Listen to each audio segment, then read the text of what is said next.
12:21 on Wall Street. We do check markets all day long here at Bloomberg. Little change for the U.S. equity market right now. We got the S&P 500 index trading lower by 1 point, down now at 6,052. Just about flat on the day. The Dow also a little change, down 10 points.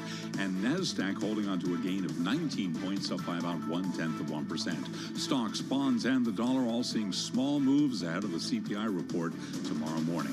10-year right now at 4.23%. The 2-year 4.16%. Spot gold up $33 the ounce, $26.93 where we are on gold, up 1.2%. West Texas Intermediate crude $68.94 a barrel, up 0.8%. And a further retreat for Bitcoin below 95,000 now, 94,842. Bitcoin down 2.1%. Eli Lilly shares trading lower, down 0.3%. This after approving a program to buy back as much as $15 billion of its own stock amid rapid growth fueled in part by the blockbuster weight loss drug Zepbound. Again, Eli Lilly down now by about 0.3%. So again, recapping, little change for the U.S. equity market. S&P 500 index down now by 1 point. Balance of power continues. Back we go to Washington. Once again, your host, here he is, Joe Matthew. All right, Charlie, we thank you so much. From New York to Washington, D.C., and we do have a redhead on the terminal with our eyes on Paris. Emmanuel Macron back in the news today, aiming to avoid a new French Parliament election before 2027. This, of course, following the no-confidence vote that was a week, and actually, I believe it was a week ago exactly today, with the French president aiming now to name a new prime minister, according to AFP, within 48 hours, according to party chiefs who were talking with Agence France Presse. We'll keep you posted on this as we learn more. I'm Joe Matthew in Washington. Glad you came along here on Balance of Power. We cover politics all around the world, you know, including right here in the nation's capital, where lawmakers are still at it. We're counting down to a funding deadline. We got a lot of stuff need to get done here. This is the lame duck. Is it feeling pretty lame to you right now because they haven't gotten anything done?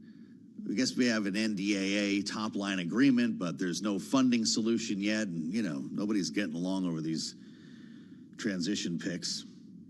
That's the way it's going to end, I guess. We're going to have a lot to talk about at the beginning of the new Congress. Speaker Johnson today speaking to this idea of how best to sequence reconciliation. Do we do the border first? Do we do Trump tax cuts? Do we try to do them both at once? We'll have a lot more on that conversation. As Pete Hegseth and Tulsi Gabbard get back to it today, this is important, of course, as they both meet with the senators who will decide their fate. Hegseth meeting today, John Cornyn, Cindy Hyde-Smith, and Steve Daines. Tulsi Gabbard, who had her first day on the Hill yesterday, imagine this, coming out of the smoke and rubble from the Syrian Damascus story over the weekend, the fall of Damascus and the fall of the Bashar al-Assad regime. 24 hours later, Tulsi Gabbard, considering her history in Syria, is on Capitol Hill. She's meeting today with Senators Tom Cotton and Jim Risch. Cotton will be Intelligence, Risch Foreign Relations Committee. And she was asked about this Syrian matter as she made her way through the halls and the meetings yesterday. A lot of reporters had this on their minds. Here's what Tulsi Gabbard had to say. I stand in full support and wholeheartedly agree with the statements that President Trump has made over these last few days with regards to the developments in Syria. My own views and experiences have been shaped by my multiple deployments and seeing firsthand the cost of war and the threat of Islamist terrorism. It's one of the many reasons why I appreciate President Trump's leadership and his election. All right, let's bring in the panel. Jeannie Sheehan Zaino is with us, Democratic analyst, Bloomberg politics contributor, and senior democracy fellow with the Center for the Study of the Presidency and Congress, and Rick Davis, Bloomberg politics contributor, Republican strategist, and partner at Stone Court Capital. All right, Jeannie, what do you think of Tulsi Gabbard's first day out? Because I was really compelled by the tone there, speaking in very hushed tones, drawing reporters in, trying to strike a balance, right? I am not the person you've heard of. I'm a person of experience. I have been here before. I'm a balanced candidate. Did it work on day one yesterday? I think she had a fairly good day, and I absolutely agree. I thought she did a very good job coming out in measured tones and pointing to her experience. She is one of the people in this country who has served in the military, continues to serve. She's a lieutenant colonel now. She has been promoted. She has the highest level of security.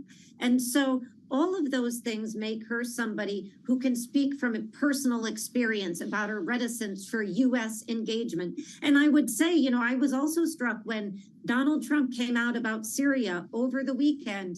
He said something that sounded an awful lot like what you will hear from Tulsi Gabbard and some of the others, but particularly Tulsi Gabbard, which is we should let the Syrian people decide their own destiny. We should not get involved. It's going to be a tough sell with some Republicans, but it is very much reflective of where the Republican Party under Trump finds itself on foreign policy. Rick, how did she do on day one? Because a lot of people are speaking differently about Tulsi Gabbard just 24 hours after her arrival on Capitol Hill.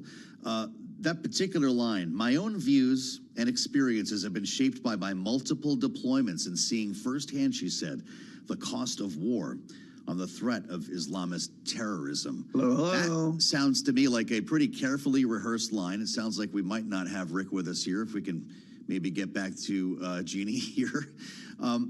Her own service, Jeannie, I guess is the point, is what they're going to be focused on when she takes questions from senators. Yeah, and that's absolutely what she wants them to focus on. I think, she feels, not to speak for her, but what we're hearing from her team is that she feels like she has been sort of painted as a character that is not, in a way that is not reflective of who she is and her background. And so, that's an important aspect of this. The other important aspect of this is that Tulsi Gabbard is, a recent convert to the Republican Party. She was a longtime Democrat. She obviously ran for president as a Democrat, served in Congress as a Democrat, and she has very close ties in the Senate to some of these very people. Part of what got Matt Gaetz out of contention was the fact that people in the Senate didn't like him so much, just on a personal level, on top of all his other issues. Tulsi Gabbard is not that. She is liked by many of those people. So she may, even if she lost more than 3 Republicans, may be able to, who knows, get the support of some Democrats. So she's going to be an interesting case to watch. And I hope these hearings are public because they're going to be fascinating. Well, that's a great point, Jeannie. There is a request to do these behind closed doors. You do wonder what Democrats might do in the end here when it comes to voting, knowing that she's a former Democratic representative. But I want to bring Rick Davis in here. Considering the meetings today, Rick, with Tom Cotton and Jim Risch, Tulsi Gabbard's own record of service is what the Trump transition team wants to put forth here. And I suspect she's got 2 fairly receptive ears in these meetings. How will they go today? Supportive of her nomination and her confirmation.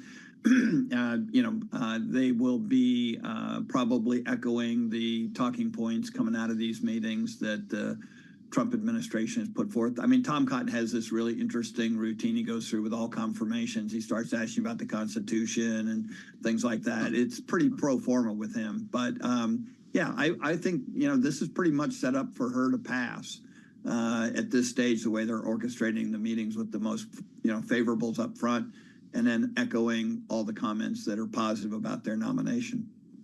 Mm-hmm. Your take on the latest we're hearing around Pete Hegseth, Rick, because everyone's looking at not only Joni Ernst in this case, and I think we've talked quite a bit about her in the last couple of days here, the role that she is playing at this moment in helping, frankly, to keep this nomination alive. But Senators Susan Collins of Maine and Lisa Murkowski of Alaska are being asked at every turn by reporters what they think here.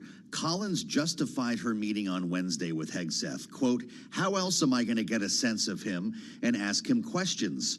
Unquote. Murkowski said, don't you want to know who your accusers are? That's a direct quote, Rick. What does that tell you about the pressure they're clearly feeling on this and the way they're looking at Hegseth's chances? Yeah, I'd say that this pressure campaign has gone up, a click or 2 this week. And as you point out, nobody has been more in the eye of the storm than Joni Ernst, who's getting a lot of rumblings from her home state about primary contestants and conservative activists, including the Attorney General, coming out saying, that don't let the deep state foil this appointment. And so when you then get Senator Collins and Senator Murkowski in the middle of this, those three themselves could sink this nomination on the floor of the Senate. So they're getting a lot of attention. And I think Susan Collins, up for re-election in 2026, Joni Ernst up for re-election in 2026. These two especially are going to be feeling the political heat throughout the course of this nomination. Jeannie, this story is going to be written. We have heard some about it so far, but at some point this story will be written in detail. The pressure campaign that was brought against Joni Ernst, Susan Collins, and Lisa Murkowski. What do you say about the sort of impact that this will have on these three women in making these decisions? Yeah, I think it has the impact it would have on anybody who is concerned that they may get a real and concerted primary challenge. And, what's fascinating is that we sort of heard Donald Trump on Sunday. He sort of seemed to be supportive, soft pedaling. He wasn't pressuring. But it's anything but out of these states and in the base. And I think that just speaks to how much support the MAGA movement has on the ground. And particularly vulnerable is going to be somebody like Joni Ernst or like Susan Collins, because while 2 years is a long time, if there is going to be a primary challenge mounted against him, you can be sure they would use any sort of straying by these senators from the base to their advantage. And, so I think that's important. I also think it's important that we have seen Pete Hegseth, fascinating, going from Fox News to this nomination, turn around and attack the press. I mean, he has been doing that over and over. At one point, I believe he called the press hyenas. I don't support that, Joe. But he called them hyenas. And then he went on Fox News yesterday. So that's obviously also a page out of Donald Trump's playbook, quite frankly, a page out of a lot of politicians' playbook. So we've seen that, and that seems to have turned the tide as well. So he's gone on the offense, but gosh, can you imagine the fodder Democrats will have to use if there's a hearing for Pete Hegseth? I can't imagine Donald Trump wanting to start his first 100 days listening about, sexual assault allegations, inability to run these small veteran organizations and the like. I mean, it's going to be ugly out there. Well, just before I move on, Jeannie, do you not think he gets to a confirmation hearing for that reason? I am not sure he does still. I know that there's an incentive on the part of the Trump team that they don't want to, back down to every criticism because they're going to look weak. And of course, they'd rather look, strong and wrong than weak and right. So they're going to keep going with him because they already took a bended knee on Gates. But that said, this is going to be tough. And I think a lot of it's going to depend on what senators say when they start to see these background checks and think about what they have in store during these hearings. I mean, I think it's going to, make some of the hearings we've had, going all the way back to Clarence Thomas. This can be a pretty vicious business if it's a televised hearing and you have these allegations. Yep, that's for sure.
It's the fastest show in politics. I'm Joe Matthew in Washington. Thanks for being with us on Balance of Power, on Bloomberg Radio, on the satellite, and on YouTube as we join an important conversation already underway here in Washington, D.C. with David Rubenstein, our colleague here at Bloomberg, Carlyle co-founder, host of Peer to Peer, sitting down with the CEO of Eli Lilly, Dave Ricks at the Economic Club of Washington. Let's listen live. Are essential to life because food is essential to life. What we're doing is boosting some of those signals with these medications. They're boosting the signal that you're full, boosting the signal that you no longer want to eat more, and boosting signals that you should absorb nutrients that you've consumed. And so ours does that with two different hormones, one called GLP-1, a new one called GIP. Ozempic or semaglutide just uses GLP-1. But what the drug does is what? It tells your body you're full when you're maybe not as full as you used to be? Yeah, it tells your body you're full, and it does that to the brain, to sense of satiety. Probably, we've learned over time, our sense of fullness becomes conditional. So as people eat more habitually, that signal kicks in later and later, and that's a cause and consequence of obesity.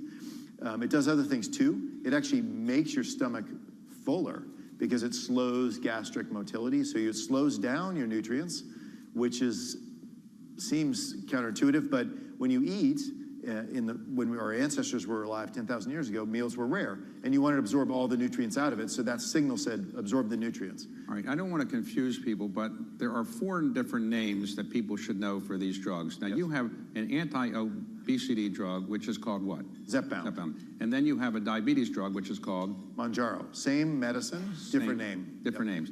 And then Novo Nordisk has 2 drugs. Their names are? Ozempic and Wegovy. Both are semaglutide, same medicine, 2 different names. But the confusing thing is Ozempic is like a generic name. People say I'm on Ozempic. Ozempic is not the anti-obesity drug. It's the diabetes drug. So why don't people get the right names? Should we blame the media?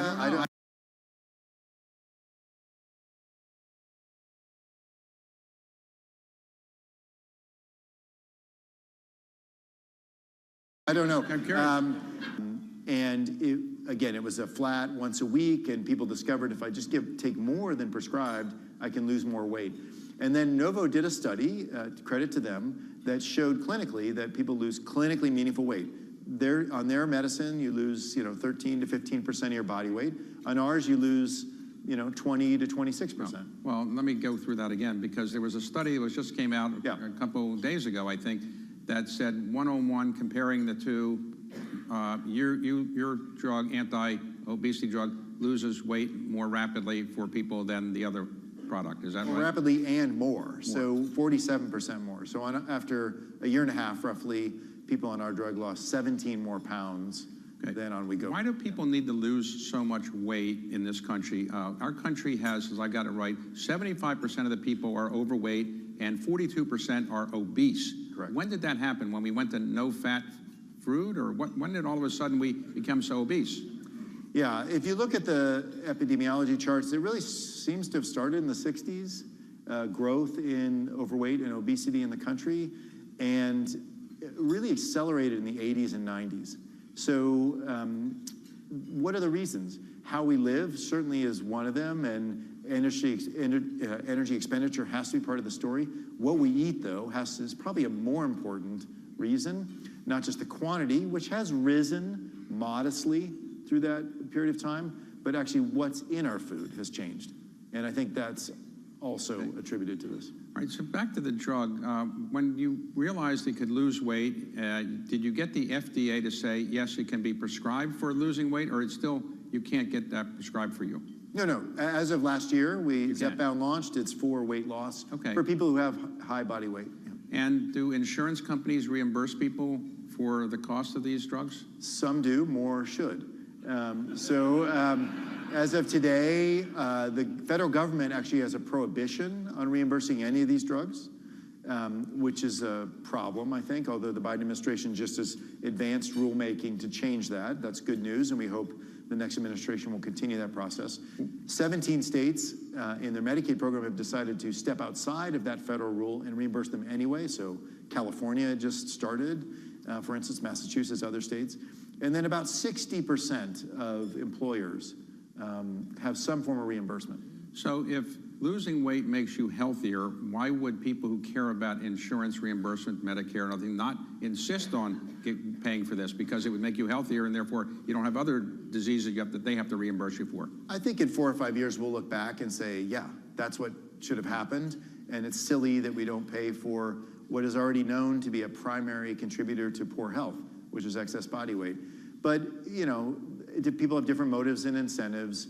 As you know, we re-enroll in commercial insurance every year. So unfortunately, I don't think insurance companies have your best interest at heart. Maybe that's tough to say, but they really think about it in 1-year increments, and the benefits surely will play out over a longer period of time. Maybe your employer has a stronger interest in your long-term health. That's probably why many have stepped forward. And then evidence. Our job is to make the evidence, to produce the evidence that we're not just having people lose weight, but losing weight with our medicine causes improved health. And we have many studies out this year that are demonstrating that. So to take this medicine, you have to inject yourself, Correct. more or less. Yep. Well, why not just go to a pill? Great idea, David. Okay. Yeah. We're working on that. The injection, you have to inject because it's a protein, and if we orally take proteins, your body thinks it's food and it breaks up proteins. Oh. So you cannot really take these drugs orally. You have to bypass the GI tract, even though it's affecting, and go right to the bloodstream. But we are working on a pill. We'll have some data actually as early as next year. It's a GLP-1 only. It's a single acting. It's not going to be as good as tirzepatide or Zepbound. It'll be about as good as Ozempic, we hope. And this will be a once daily pill. That'll be a fantastic innovation. So when you have drugs that are very, very popular, you often have people that make counterfeit or copycat drugs. We see them on television all the time advertised that way. What about for this? Do you have to worry about counterfeit drugs coming in that are trying to say the same thing? It's a terrible problem right now, actually, because I think consumers don't really know the dangers or the difference. Today, the FDA and the government has allowed this to sort of grow. And of course, a weight loss medication that's effective would be a popular thing for people to go around the healthcare system and seek treatment on their own. But the data we have is that 80% of these medicines are coming out of China from unapproved and unregulated sources. We recently, with Borders and Customs, seized a big batch that was shipped in dog food. People then reformulate them and sell them locally in med spas and other outfits, but you really don't know what's in that vial. We buy them and test them. We find bacteria, plant material, viruses, fungus. You do not want to be using. Right. See, but these counterfeit drugs are not like they're cheaper. They're cheaper because they don't have the same ingredients, I assume. But how much more expensive are your drugs than the counterfeit ones? In other words, if somebody wants to use your product, Zepbound, how much does it cost a month? You can buy Zepbound direct from Lilly for $3.99 for the starter dose. $3.99? No. This is a valuable innovation, David. $399 a month, all right, which is about $100 a week. And I know that's a sacrifice for many, but that's without insurance. With insurance, most people pay $25 a month. So that's the importance of insurance. That's why we buy insurance, to shield us from our health costs. The online ones, are as cheap as $100, but these are companies that want all the benefits of being a drug company, but bear none of the responsibilities. But you, for example, you have this under patent for how many years? In other words, our system is you have a drug, you have 20 years. From invention, yeah. From invention. So how many more years do you have before it goes generic? Should be till mid-2030s, yeah. So another 10, 11 years. Okay. And is this the most popular drug that Eli Lilly has ever had? Should be by the end of the year, yeah. Okay. We'll break that record and go beyond, probably. Yeah. All right. Some people say that if you go on this drug, you have side effects that are not completely desirable. Is that true? So yeah, there's two things to all drugs that work have side effects and sometimes untoward effects, and we have to warn against both of those. That's why we do controlled studies and measure them carefully. Many people have mild to moderate GI distress when they start. That's why we titrate. We start at a low dose. We recommend a low dose and go up slowly. Almost everybody stays on the drug and goes through that. And by the 3rd or 4th month, really don't have any effects anymore of that at all. There are a few people where we don't have data or we are cautious. One is women who could become pregnant. Neither of the medications have information about that. And then there's a condition called pancreatitis, which is sort of an inflamed pancreas. We worry about that with these drugs, so if you've had a history of that, don't use them. Right, let's suppose you take the drug and say, I've lost weight, I'm very happy with my body now, I'm going to get off the drug. Some people say that it's very difficult to not regain the weight. Yeah, that's right. And science tells us that there's a reason for that. Some people do maintain the weight reduction or stay in that range. They have to change a lot about how they live, burn more energy, eat different foods. So we can all try that. I think we should all try that, actually. But some people cannot. And there's a recent paper in Nature that actually told us why, which is that once you have become obese, your fat cells learn that that's their new state, and they defend that state. And so they're actually wanting more energy, and that sends signals to your brain and so forth. So once we, as adults, gain weight and have that on for a while, it's very, very difficult to reset your thermostat, if you would, to reset that level. So for now, we do recommend, if people cannot maintain weight loss off the drug, to go back on the drugs and use them chronically. So we do put fluoride in the water now, or at least for the time being. What about putting this in the water and just solve all the problems? Well, we shouldn't put it in the water. People should use it under the guidance of their doctors, but we should have broad coverage, just like we think it would be crazy if we didn't have antihypertensive medications available to all adults in America, or anti-diabetes medications. Obesity causes 236 adult diseases. And we know it's a precursor for these things. Why not try to prevent it?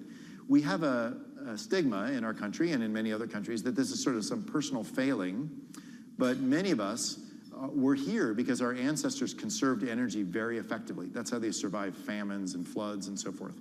So we're predetermined to want to keep weight on by our genetic background. And we, in a world of plenty, of abundance, we need to probably have some medical help sometimes. So what about over-the-counter? Why can't this just be an over-the-counter drug? You can just go buy it like an aspirin or something. Yeah, I think that we'll try to work on that through time. The oral pill we have is a great candidate for that because that's much easier to dispense in that kind of pharmacy setting. And we'll need to get more evidence that it's broadly safe. Here you don't have the doctor supervision piece, so we would want to make sure, particularly develop data in pregnant women and other settings, to make sure that that can be safely done. But we would have an interest in expanding access for this medication and reducing the price. So how many times a day do you get asked about this drug? Today? Every hour on the hour? Yeah. Many, yeah, dozens, yeah. And it's a pleasure to talk about it because it's such a breakthrough that can change our country. But nobody really expected that to happen. As you point out, sometimes things happen unexpectedly. So let's talk about some other things for a while. Let's talk about Eli Lilly itself. When was this company started? Yeah, 1876. So started by a colonel, Eli Lilly, who served in the Civil War. He was a pharmacist by training, led an infantry and artillery company, and was a prisoner of war in Alabama, actually. And he saw firsthand the atrocities of medical care in the Civil War. You may know, I know you're a student of history, that more people died after injury than from their injury due to medical care. And at the time, this was an era of snake oil salesmen. Medicine wasn't very advanced, but what we thought of medicine often was, back to the counterfeiting discussion, made up things, harmful ingredients. So he started a company with a pledge to say, everything that's in this is on the label. If it's in there, you know about it, transparency. And that then evolved into a company that embraced the scientific method and began to really adopt the methods that the modern industry has, which is then taking natural products, which is what most medicines were in 1876, and refining them into what we think of as a medicine now. So think willow bark into aspirin, or pancreases of cows into insulin. That's what the company really was built on.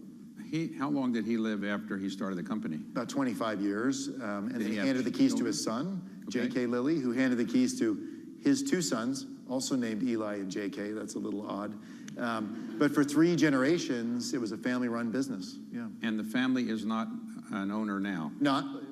So the legacy wealth of the family is our largest shareholder, the Lilly Endowment. So Lilly Endowment is now probably the biggest foundation in the United States with about $80 billion of assets under management, right? Yep, and they have one asset, essentially, which is our and they're stock. your biggest shareholder. Yeah.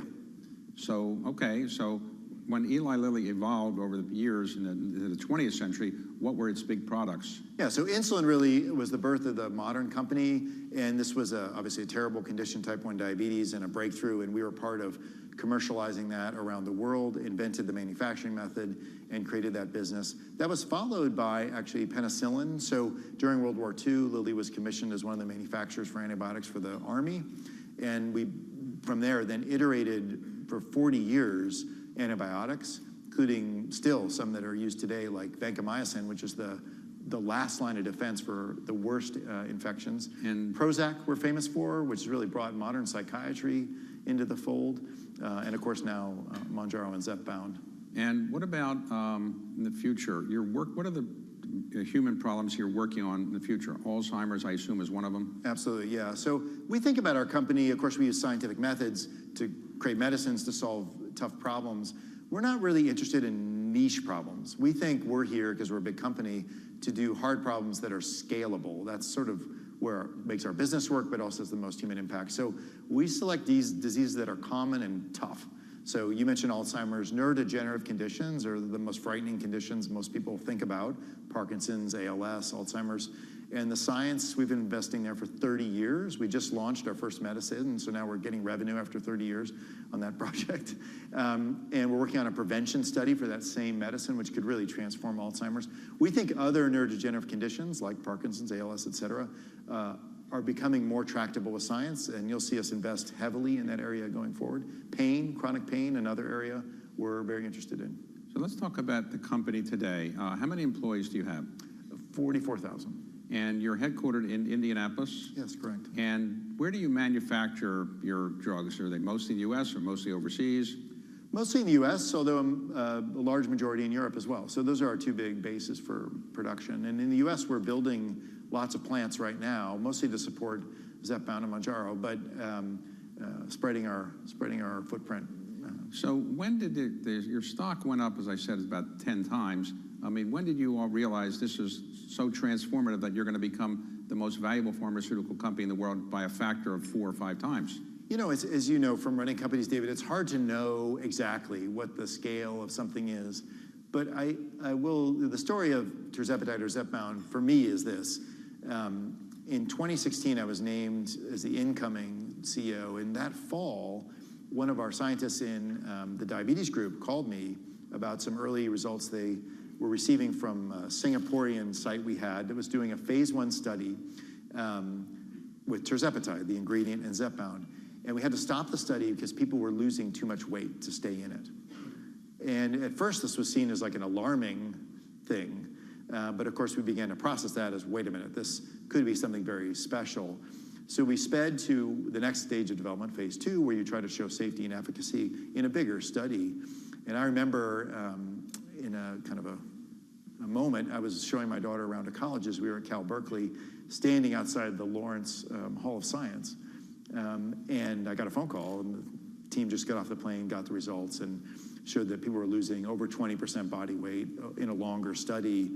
That was in April of 18.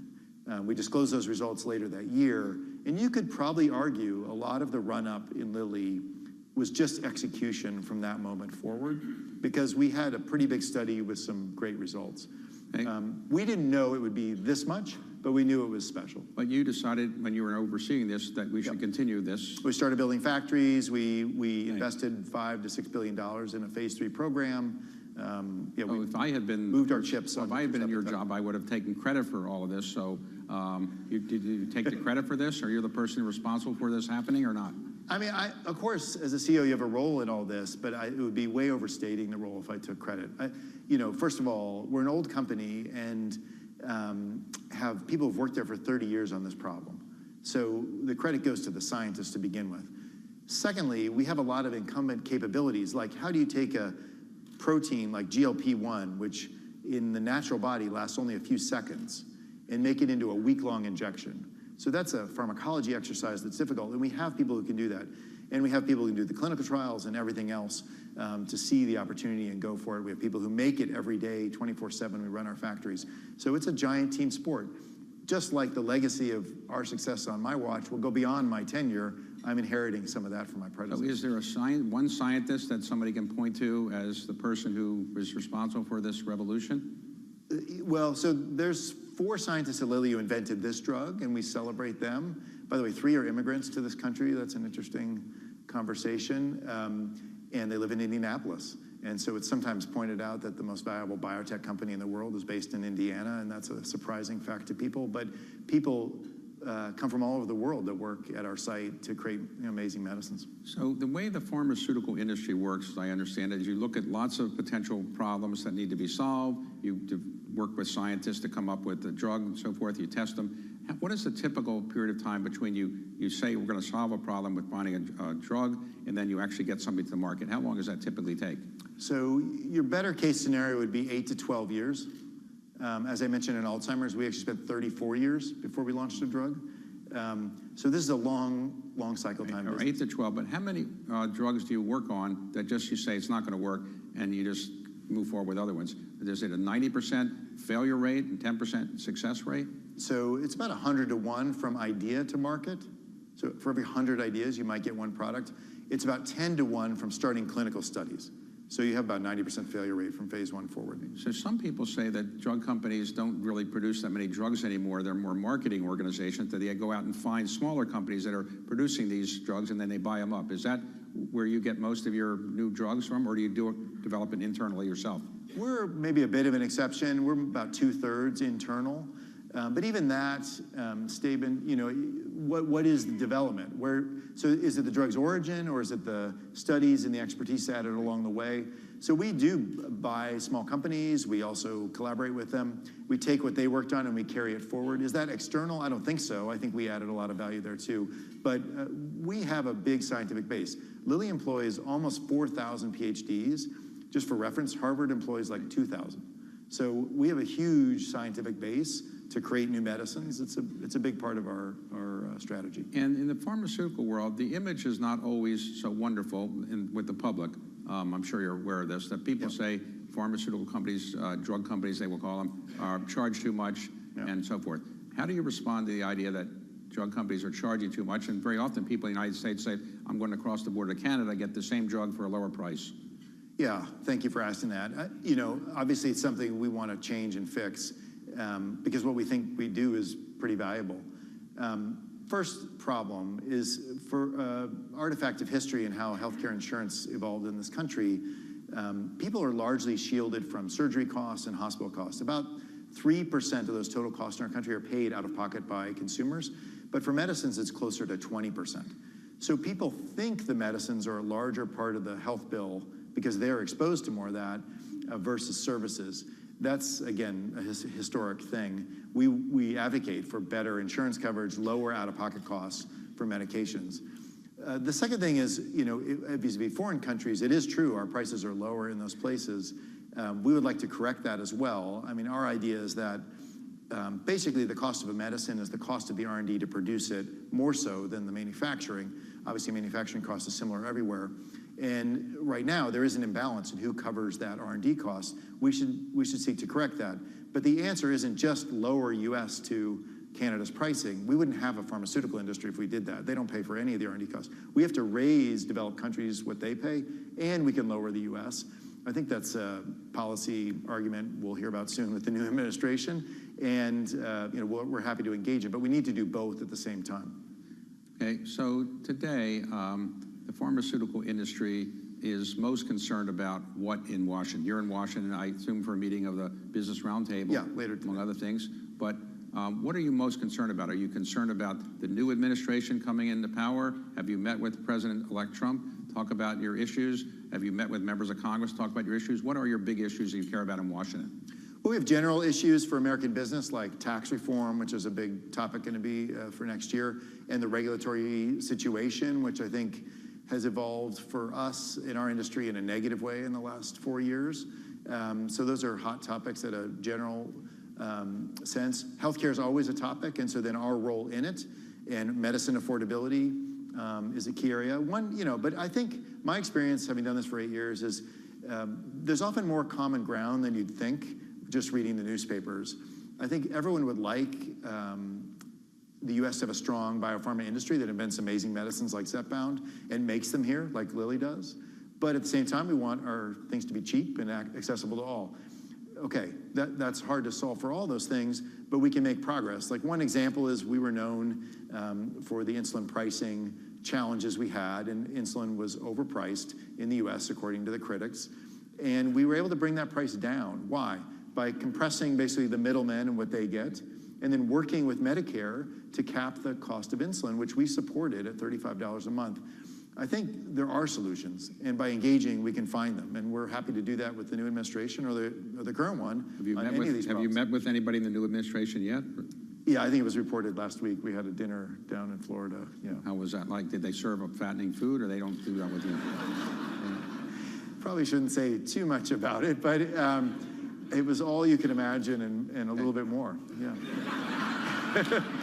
Well, let's talk about your own background. Where were you born?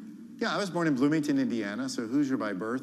But my dad was a grad student at IU at the time, and we quickly left and moved to California. My mom was from California.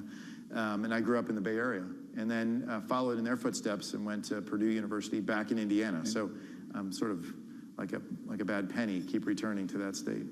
So at the Kennedy Center this weekend, we honored the Grateful Dead. You don't look like you're a person who's a Grateful Dead type person. No.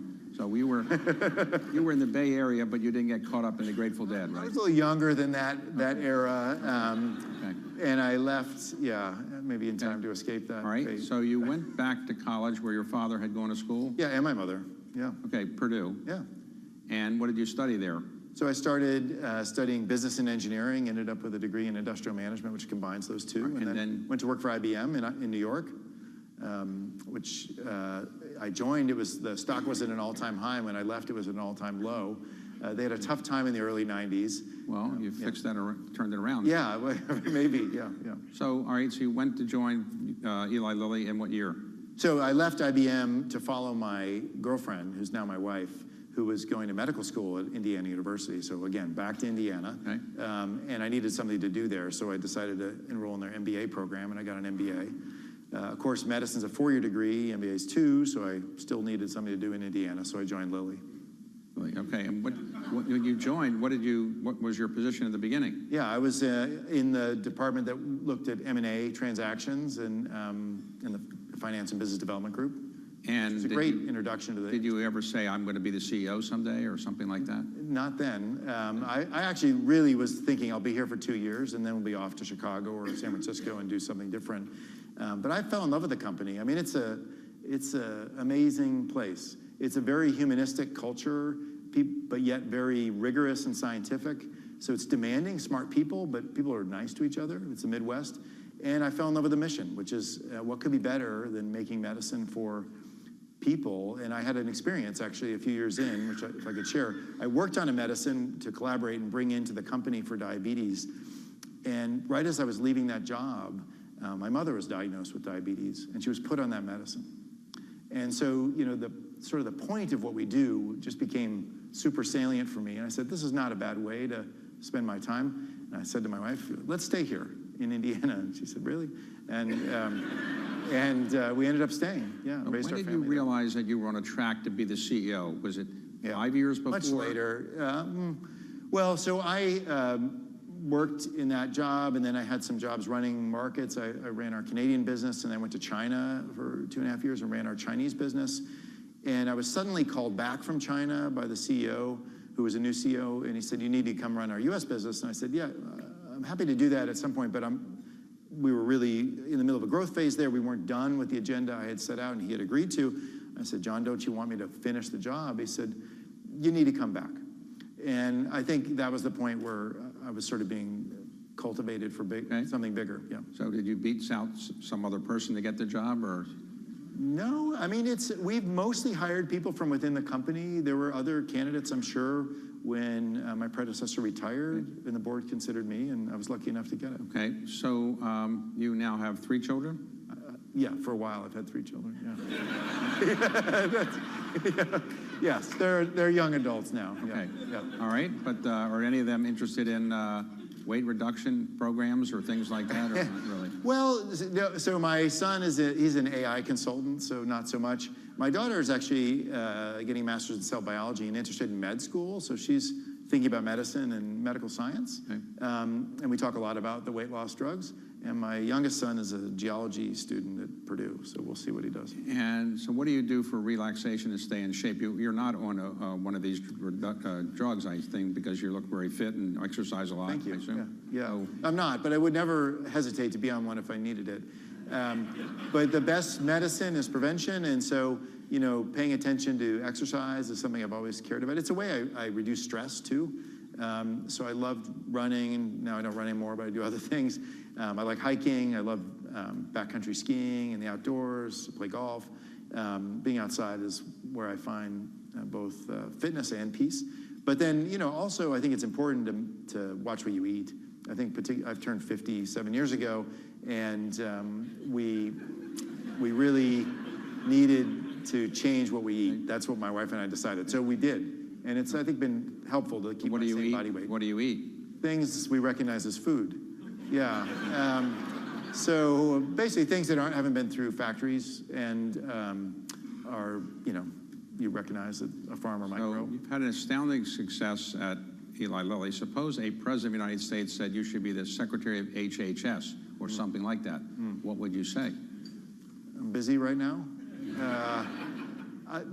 I've never actually thought about that. I saw that on your question list. You served in the government. Maybe I could get some advice. No, I don't think you need advice from me because we didn't do too well. But all right, so you're happy with, and you're so young. There's a lot to do. And, you know, the company, as you pointed out graciously, is really doing well. But, you know, we really have a strong desire to do even more. And we're just at the beginning of this weight loss story.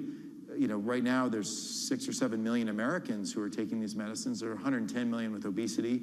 We need to build more plants and develop more data, get in better insurance coverage. Then there's the whole world to cover. It's projected in 5 years there'll be 1 billion people on the planet who have obesity. And it's going to become a much bigger problem in the developing world than it ever has been in America.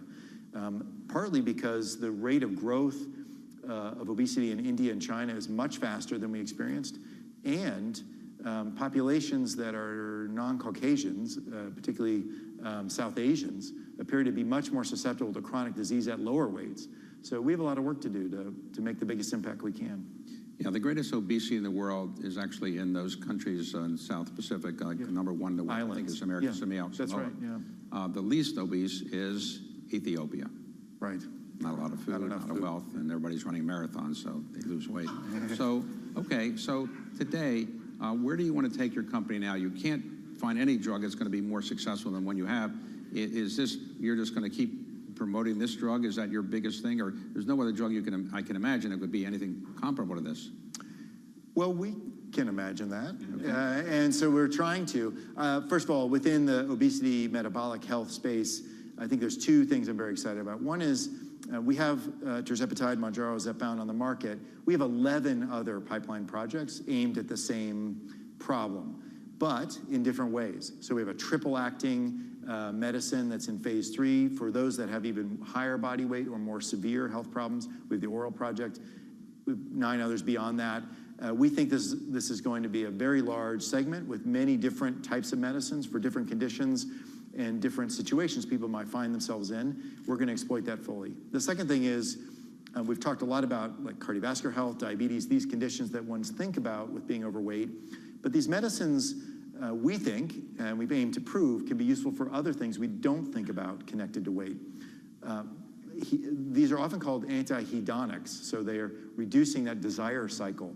So next year you'll see Lilly start large studies in alcohol abuse and nicotine use, even in drug abuse. We'll also begin studies in anti-inflammatory conditions because you don't think of that with weight, but actually there is quite a strong signal in anti-inflammatory. And then beyond that, David, we need to make important medicines for the long haul. We're an old company. We plan to be here another 150 years plus. And I mentioned my excitement about brain health. I think that's really the next frontier to make a big difference. So have you ever thought about eating a lot, gaining weight, and then going to one of your drugs so you can actually experience it because you don't use it because you're so thin? I'd like to avoid that, but it might happen, and I wouldn't hesitate to use them. Yeah. Yesterday, you announced a $15 billion stock buyback. Yeah. Many people criticize stock buybacks. They say you should use your money to invest in your products and so forth. How do you respond to that? Yeah, I don't understand that argument, really. A stock buyback is a way to essentially, by buying your own shares, you give the people who already own your shares the opportunity to sell at a higher price and get a return on their investment. I don't know why that's bad, but I would also point out in our current situation, we're spending almost more than anyone in the world on R&D already. We'll spend $11.5 billion this year on research and development. By the way, the country of Germany spends about $8.5 billion on all of its medical R&D. That's their NIH equivalent. So we're at the nation-state scale on R&D. We have announced investments of $23 billion in new capital in the United States for factories. We can't go faster. There's no more vendors to build plants faster than we're building right now.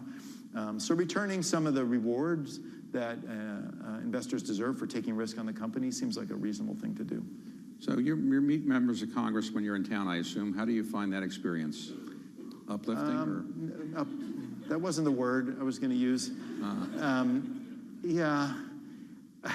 Look, at an individual level, we all love our congressmen, and I think at an individual level, they seem quite smart and rational people. Collectively, they don't seem to be able to act very rationally, but we're going to try to convince them to do so. I think there's a lot we can do. You know, it's a complicated world right now for global businesses like ours. There's a lot we could do that would make a pretty big difference, and it seems relatively easy to us. So we'll work with them to do that. Now, I assume you're very popular in Indiana because your company is very popular and you're a very nice person, you're so forth. Have you ever thought of running for office yourself? Again, I have not considered public service at this point. I'm busy doing what I'm interested in, and we've been lucky in Indiana. We have it's a right-leaning state, but we've had very common sense leadership. We've enjoyed good relationship there, so that hasn't come up. No one's tried to recruit me. Okay. Yeah. Well, okay, so let me ask you finally on the drug that everybody's talking about. Is it difficult to get a doctor to prescribe that, or if you do go in a doctor and you say you want it, doctor automatically gives it to you, or do you have to examine you and say you're a little overweight? They'll have to examine you, but it's a both and. Right now, our market studies are when people ask for either our drug or Novo's, about 8 out of 10 times they get it. It's a very consumer-driven thing, and most doctors aren't resistant to it. When we launched Zepbound, we just started advertising. That's an unusual thing. Usually you go out of the gates, you try to raise awareness, but there was so much online buzz and virality to this, we didn't really have to. Half the doctors writing the medicine in the United States right now, our medicine, we've never spoken to. So usually we have like salesmen who go out, salespeople who talk to them. Free samples. You don't have to give free samples. We haven't done any free samples, and half of them we haven't even spoken to yet. We need to speak to them to educate them on risk and benefits, but they're just spontaneously writing because consumers are asking them for it. It's a unique medicine, yeah. So has there ever been a drug anywhere in the United States that's as popular as this particular drug is, sweeping the world and the country? Is anything like this that we've seen before? I don't think so. I think both ours and our competitors' drugs will easily be the largest selling drugs in the U.S. next year, and for good reason, I'd say. That they, obviously people, when they begin taking them, almost immediately feel better, and they want to stay on them. We do lots of clinical trials, and often people, we randomize to placebo so they don't know they're on the drug or not, and the people on the drug often drop out of the study at a higher rate because you feel about the same when you're on most chronic medications. Maybe you have some side effects, but you don't notice your health improving. On these, you notice your health improving immediately. People have a scale in their bathroom, they step on it every day, they love losing weight. Physicians like it because the baseline of medical care is diet and exercise. So when people aren't successful, it's frustrating. Here, they can feel successful because people who are chronically overweight or even quite obese can lose a lot of weight. I had a letter this weekend I got from a lady who lived in Kansas. She's 45 years old. She weighed 420 pounds. And she sent me the letter because yesterday she weighed 188. And she's been on our drug for 2 years. And she was unsure if she was going to live to be 50. And now she's sure she is. So this is imagine that at the nation scale. We could change the trajectory of healthcare in the country with our invention. Well, in that particular example, for example, somebody goes from 400 plus pounds down, their body organs must have been weakened by having that large weight for a long time. So even if they lose the weight, they're still not going to be as healthy as if they had never been obese, right? Well, we don't know that, actually. I think the body's proven to be pretty resilient. Obviously, she'll need to keep the weight off. She'll need to exercise and eat well and take good care of her health. But this particular person, for instance, had diabetes and no longer has clinical diabetes. It's not detectable. So actually, her health is improving as she's losing the weight already. Well, it's a great American success story, and I congratulate you on pulling this off, and I hope you'll continue to find other drugs that are going to be as successful as this, and I can, could use a couple of them myself, Alzheimer's or whatever else I might need in the future, but thank you very much for being here, and thanks for the great story. Thanks, David. Appreciate it.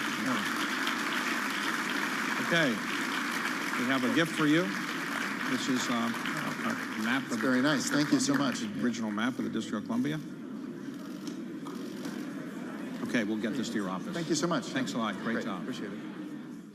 Carlisle, the host of Peer to Peer here on Bloomberg TV and radio, as things start to break up a bit at the Economic Club of Washington. We are rejoined here on the fastest show in politics. I'm Joe Matthew alongside Kaylee Lines in Washington. Really interesting conversation for this time.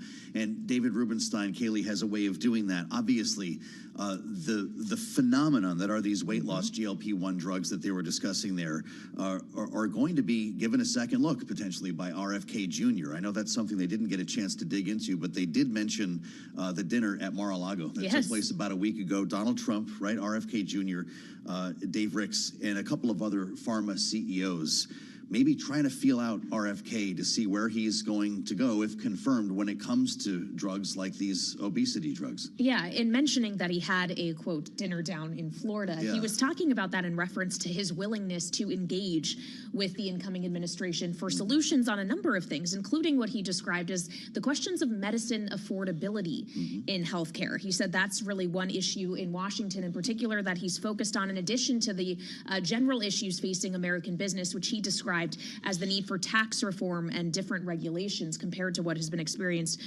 he was referencing under the Biden administration. Because you mentioned RFK Jr., interesting as well that he was asked by David Rubenstein if he would ever consider serving as Secretary of Health and Human Services. He said if he was asked, he would say, I'm busy right now, and he isn't looking at running for office either, apparently. He says he hasn't considered public service at this point. Lilly shares are down just a bit, just over $1, or a fraction, $802, still holding above $800 here on Lilly. It was knocked around a bit with Novo when we were watched that recent bit of research that found Lilly's drug was more than competitive. But this is something that we're going to be talking about a lot as the transition turns to RFK Jr. He'll be on Capitol Hill starting next week to meet with senators.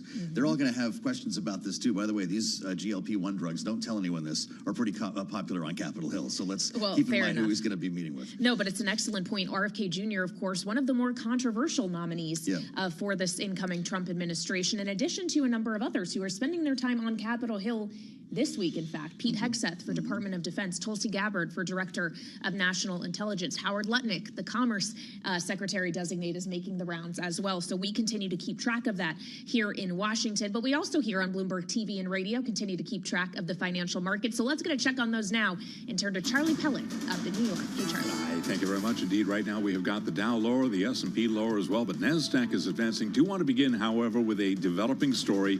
Walgreens Boots Alliance shares are surging now. They are up by 21%. This after the Wall Street Journal reported that the company is in talks to sell itself to Sycamore Partners, a private equity firm. Again, developing story right now, but WBA Walgreens Boots Alliance up now by 21.2%. Stocks, bonds, and the dollar all seeing small moves right now. Traders unwilling to make any significant bets as they await key inflation data for clues on whether the Federal Reserve will cut or hold rates next next week. Of course, we get the Consumer Price Index tomorrow morning, 8:30 a.m. Complete coverage on Bloomberg Television and Radio. Right now, we've got the S&P ahead of the report, down 2 points. Little change there. The 10-year, 4.23%, with the 2-year yielding 4.15%. Spot gold now surging by $34 the ounce. Gold up 1.3%, $26.94 on the precious metal. West Texas Intermediate crude up 0.6%, $68.79 a barrel. And Bitcoin, a further retreat there, just above 95,000 right now. Bitcoin down by 1.9%.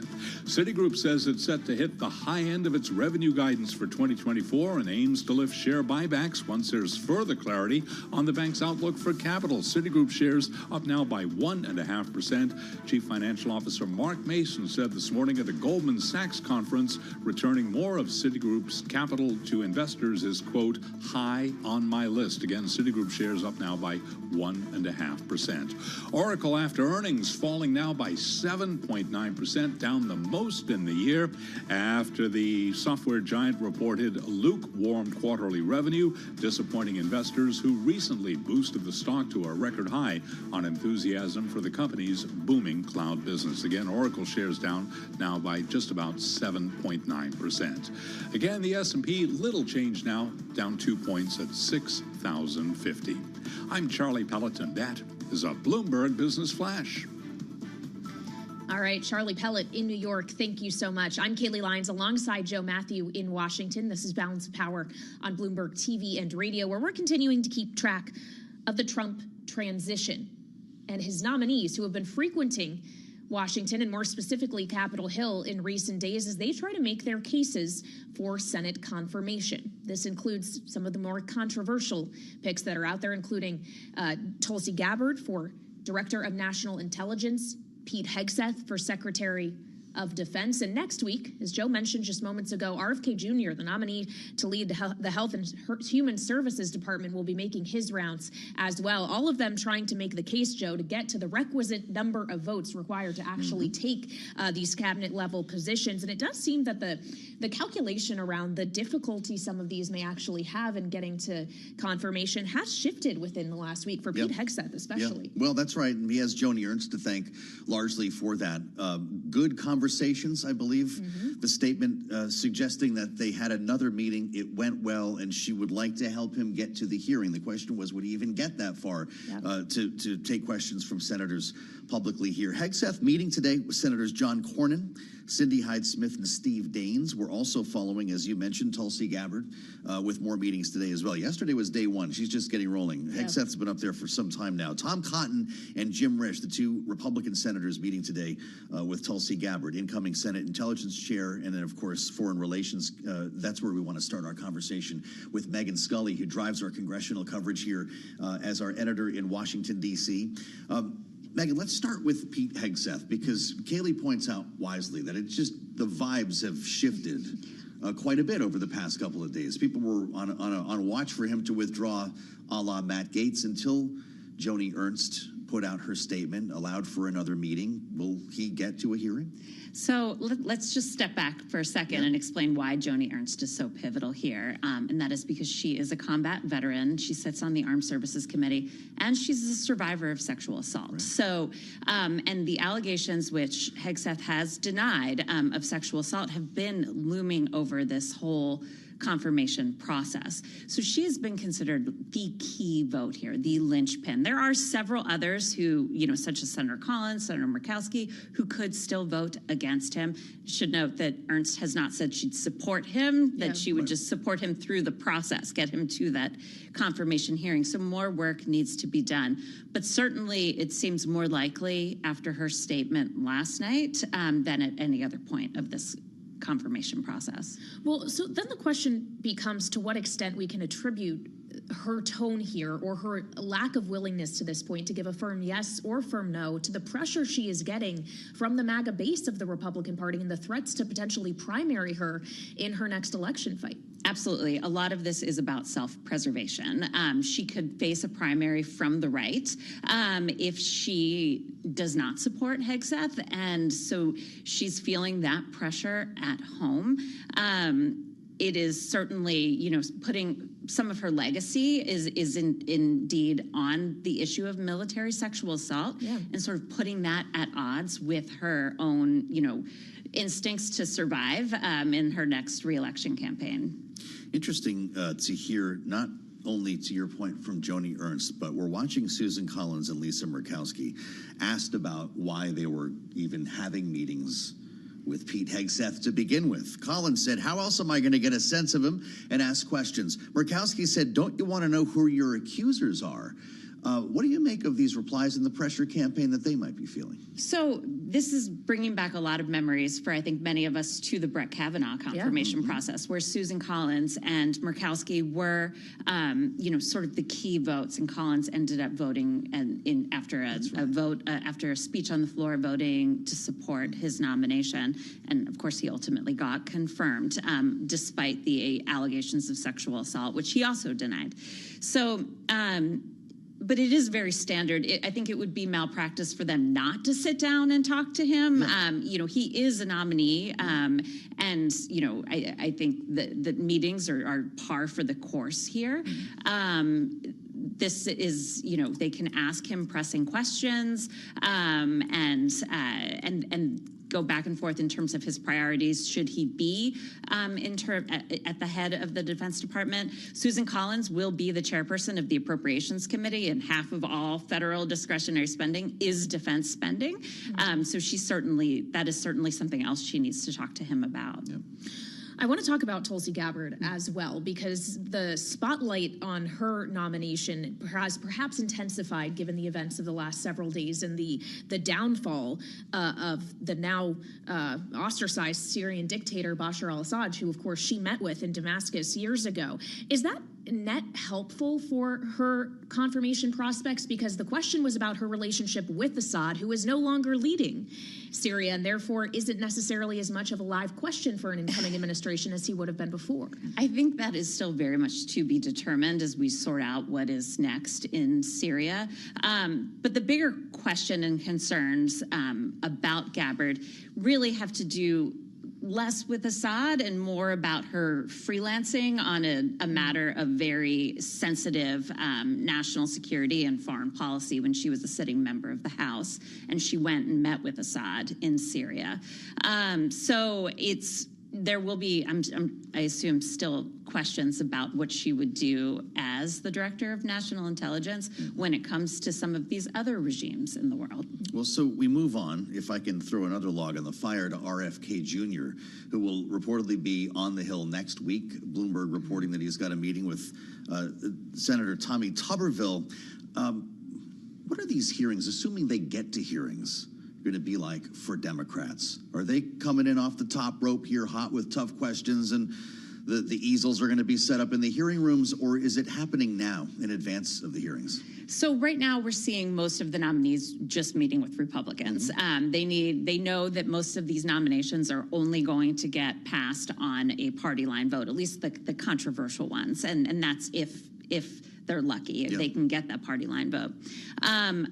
Going into the hearings, Democrats are certainly, this will be their moment to grill these nominees. And to go back to the Kavanaugh confirmation once again, we saw Democrats who were in the minority really grilling. There were famous moments of Kamala Harris and Amy Klobuchar, all people who went on to run for the presidency, really, hitting the spotlight and making national news. And we will certainly see that, particularly with the most controversial of these nominees. So we have a lot to look forward to come January, obviously. But this Congress, before the next one can hold these hearings and do all of their business in 2025, they still have business to figure out this year, including 10 days from now, a funding deadline. Yes. To continue the government funding and to not shut it down.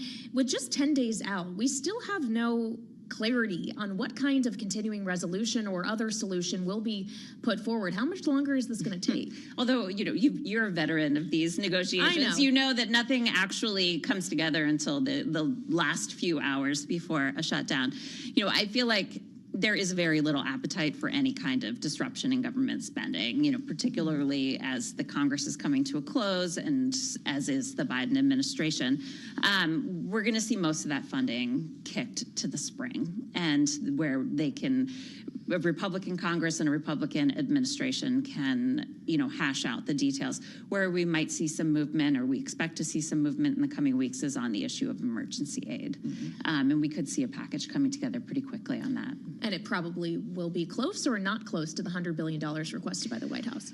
I think that there is talk even among Republicans of getting close to that, but just a few votes could swing anything either way. So we know that to be true. All right, Bloomberg's Megan Scully, who leads our Capital Influence team here in Washington. Thank you for joining us here on Balance of Power. And we, of course, have much more coming up on the program, as well as we consider not just what's happening in the transition, but the incredible circumstances this transition is happening in, as there's been really incredible developments in geopolitics with what has happened in Syria. Still an issue for the Biden administration to deal with, but one that the Trump administration will inherit. Yeah, that's for sure. We'll have more on that coming up later. And certainly the timing with Tulsi Gabbard arriving in the Senate is quite remarkable. They wouldn't believe this stuff if you wrote it that way. I'm Joe Matthew alongside Kaylee Lyons. We'll have a lot more ahead right here on Bloomberg.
It's 1:40 on Wall Street. We do check markets all day long here at Bloomberg. Little change for the U.S. equity market right now, with the S&P 500 index barely up by half a point. We've got the Dow up less than 0.1%, up 16 right now. NASDAQ up 26, a gain of 0.1%. Stocks, though, have been wavering as traders map out their game plans ahead of the CPI report. 8:30 a.m. tomorrow morning. Yes, complete coverage on Bloomberg television and radio when that number drops. Ahead of the CPI, the 10-year 4.23%, with a 2-year now yielding 4.15%. Gold surging $32 the ounce, up 1.2%. $26.92 right now on the precious metal. Brent crude up 0.3%, $72.38 a barrel. WTI West Texas Intermediate up 0.5 at $68.72 a barrel. Bitcoin retreating by 1.8%, 95,191. We're keeping an eye on Walgreens Boots Alliance shares. They're up 21.6%. Sources tell Bloomberg Sycamore Partners is in talks to acquire the struggling drugstore chain. Again, the stock surging by 21.6%. Recapping, S&P 500 index up now by 1 point. For on-demand news, 24 hours a day, subscribe to Bloomberg News Now wherever you get your podcasts. Balance of Power continues. Back we go to Washington. Once again, your hosts, Joe Matthew and Kaylee Lyons. Charlie Pellet, thank you so much. Watching Wall Street for us here on the fastest show in politics. Thanks for being with us here on Balance of Power. I'm Joe Matthew, indeed, alongside Kaylee Lyons in Washington, D.C., where there is a very pronounced conversation underway right now with a lame duck session in Congress, the wind down of the Biden administration, and the uptake here, the transition to the next Trump administration, about what to do with Syria following this incredibly fast-moving series of events over the weekend. Kaylee, we saw Damascus fall, Bashar al-Assad move to Moscow, and everyone is moving to their own benefit here, including Israel, into that buffer zone along the Syrian border, and deploying troops beyond that buffer zone for the first time since 1974, with a lot of questions about their motivations as well. Well, and the Israeli Defense Force is saying today that they have been targeting strategic weapon stockpiles in Syria, and in fact, according to the IDF, within the last 48 hours, have struck most of those stockpiles. We're talking here about things like sea-to-sea missiles, anti-aircraft batteries, and the like. The intention here, of course, to make sure that while there is this power vacuum in Syria right now, a lack of clarity about what exactly happens now that Assad is gone, a dictator deposed, the rebels that overtook him and ultimately pushed him out of the country are a designated terrorist organization by the U.S. HTS is not clear yet when you talk to experts on the Middle East, as we have done over the last several days, as to whether or not they are an entity that can be entrusted entirely at this time. Yeah, this is something that we wanted to talk to Nick Wadhams about, who runs our national security coverage out of Washington, D.C., and has been rather busy the last couple of days. Nick, it's great to see you. When will we have answers to these questions? Because we're looking at, obviously, a power vacuum. Right. We have seen one of these individuals reach to become a formal prime minister. How long will that hold? What's happening? Well, I mean, this is the question that the U.S. is really grappling with, and obviously Israel as well. I mean, the challenge here is everybody was very happy to see Bashar al-Assad go, but really there are just so many questions about HTS. As you mentioned, a designated terrorist group. So far, the administration line is they're saying the right things. They're saying they want to empower Syrians, maybe potentially do some sort of transitional government. But, you know, there are so many different factions who seem to have control of various parts of Syria, and some of them are, I mean, the Islamic State. I mean, these are the guys that the U.S. spent untold hundreds of millions of dollars to eradicate a few years ago, and they are in some ways on the rise again. So there's a real question. I think that's why you see some of these moves by Israel hitting these military targets. They do not want this material to fall into the wrong hands. So, I mean, a ton of unknowns right now. Well, and it's not just Israel. We should point out the U.S. has targeted dozens of ISIS sites specifically in parts of Syria, and yet at the same time we're hearing from both the Biden administration and we've heard from Donald Trump that they are still trying to keep a distance to a certain degree here with what's going to happen next. If there is that concern about a potential resurgence of ISIS, why won't the U.S. get more intimately involved in this? I mean, so this is what they have said for a long time. This is not our fight. We do not want to get involved. And then they But it could become involved. our fight, right? It has been our fight. I mean, Donald Trump, twice, people forget this, Donald Trump in his first administration, his first overseas sort of formal military action was strikes against Syria in 2017. This was during his summit with Xi Jinping in Mar-a-Lago, where he slipped out and ordered these Tomahawk missile strikes on Syria. Then he did so again after after the Assad regime used chemical weapons against its own people. So you have this pattern where the administration says they don't want to have anything to do with Syria, and then they have a lot to do with Syria. Obviously, the Islamic State, and as you mentioned, I mean, they pronounced the Islamic State eradicated, but clearly it keeps sort of cropping back up, and they have to do these strikes. The big question is going to be what happens if the Islamic State affiliates itself in some way with HTS, and you start to see not just a situation where the Islamic State is sort of poking its head above the parapet, as it were, but in a situation where they are actually helping run the government. Then does the U.S. want to go to war with the self-proclaimed new government of Syria? That is something they really do not want to have to answer. Considering the small number of American troops in Syria at the moment, to what extent can the U.S. or should the U.S. leverage allied Kurdish forces still in the country? Well, the Kurdish forces question is also hugely complicated because Turkey, another country that is trying to seize some sort of advantage here amid the chaos in Syria, sees the Kurdish fighters as a sworn enemy. This has been a huge point of tension with the United States, and obviously when you have a situation where there's so many other priorities for the U.S., where they want Turkey's help on squeezing Iran, on squeezing Russia, NATO membership, who knows what's going to happen with Ukraine. I mean, there's just so many. How big of a priority are these Kurdish fighters going to be for this administration, given Turkey feels so strongly about it? So it's a real question of also prioritization, which incidentally is what you saw with Russia, why they are not supporting Syria. Their priorities were Ukraine, and now we have exactly the situation we've seen unfolding. Well, and now Russia has potentially lost a critical port in the Mediterranean as a result. On Iran, though, which you just mentioned, obviously Syria and Lebanon border each other. Iran has used Syria as a conduit to get weapons to Hezbollah, which already has been seriously diminished by the Israeli offensive over the last several months. Now that potential line of replenishment has been broken. So what does that do to not just Iran's ability to operate with its most powerful proxy, but also do for Israel as it still has conflict ongoing with these proxies? Right. Well, I mean, they are now in a putative ceasefire with Hezbollah, so they've sort of declared, at least for the time being, a cessation of hostilities. I mean, look, in some ways, Israel is going to proclaim this as a major victory. They went after Hezbollah, they put the squeeze on Iran, and you have essentially seen Iran and Hezbollah retreating from Syria, and that's created this situation we have now. So, you know, it's an extraordinary moment. I mean, the chess pieces are just moving all over, and who has control and who doesn't are just very, very difficult to figure out. But, you know, what we are starting to see, which is worrisome, is after the initial almost jubilation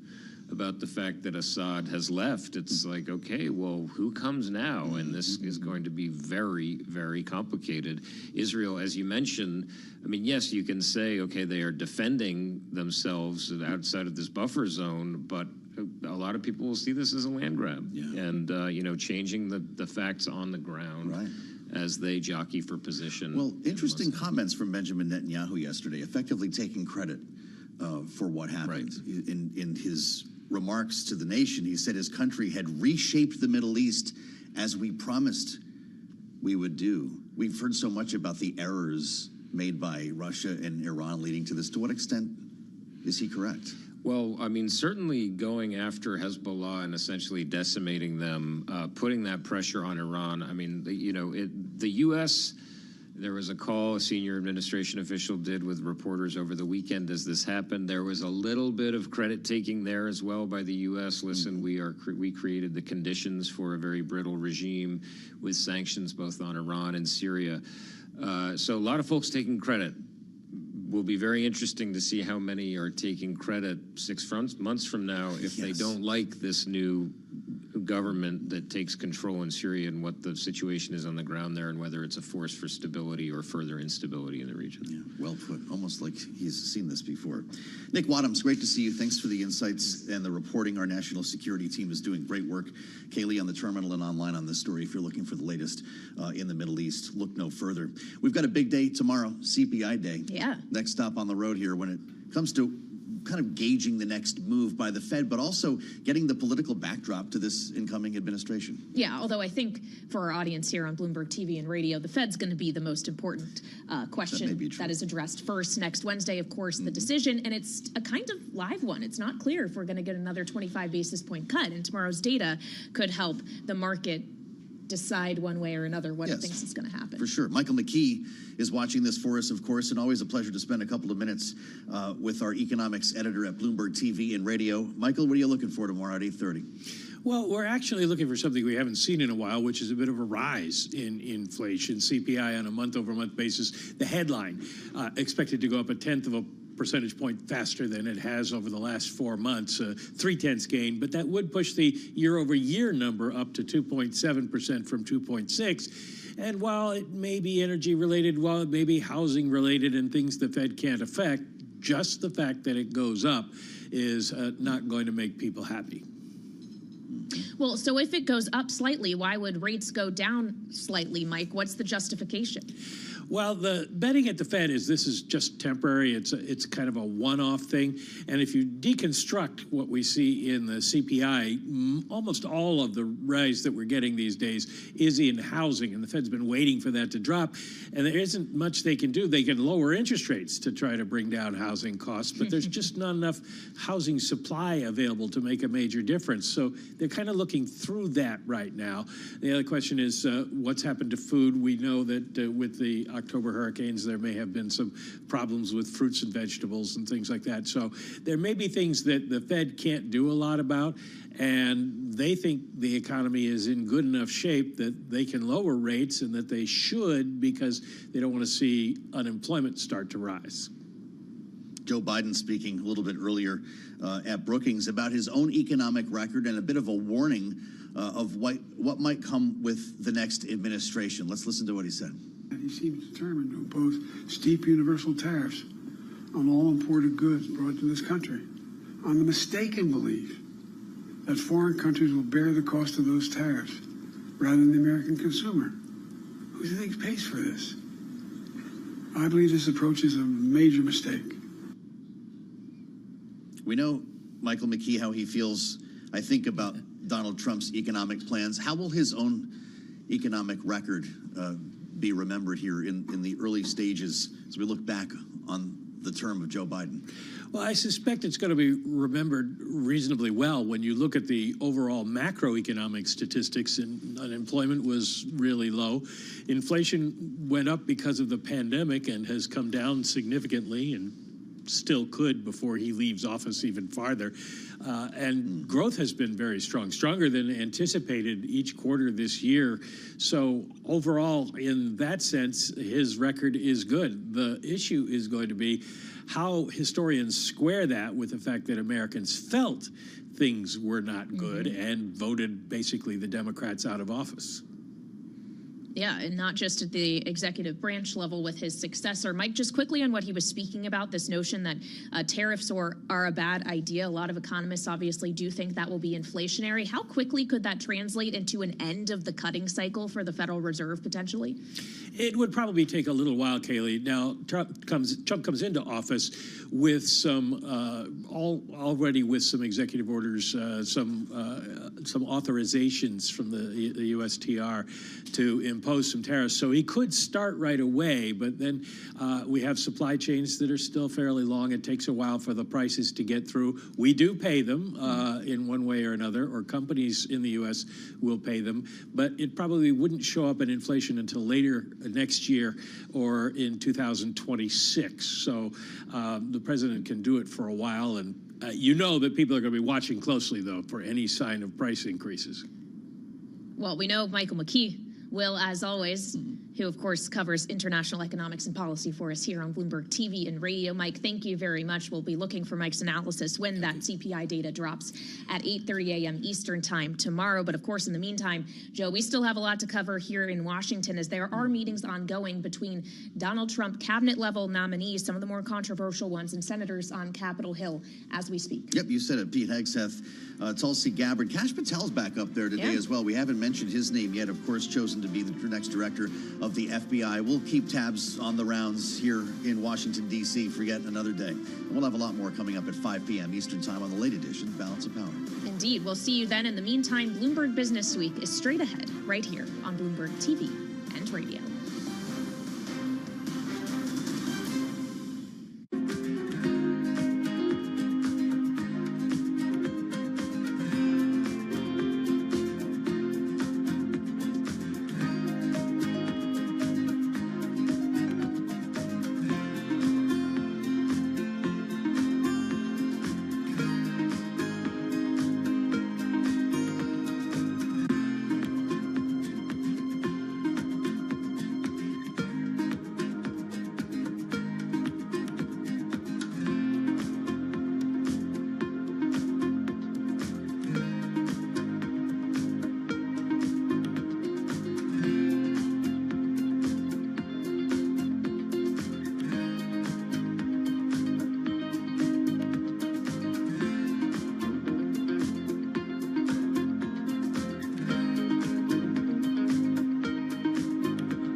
is Bloomberg Business Week.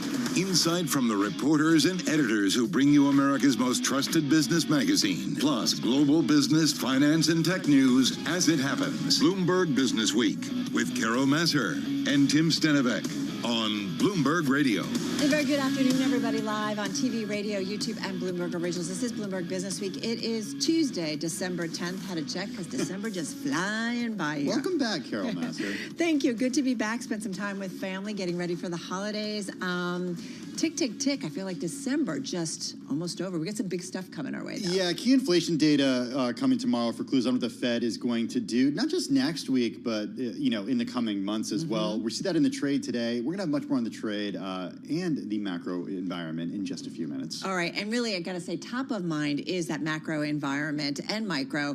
We are going to talk about the U.S. economy. We've got two important reads on U.S. inflation. They're coming our way over the next couple of days, so kind of what you need to watch out for. Also, when it comes to the macro, we get into why the global economy will not feel much pain from the Trump agenda in 2025. Bloomberg Economics, they crunched the numbers, and we got the results for you. We do indeed. Plus, we're going to get into the hedge funds targeting those mere mini millionaires. They are out there.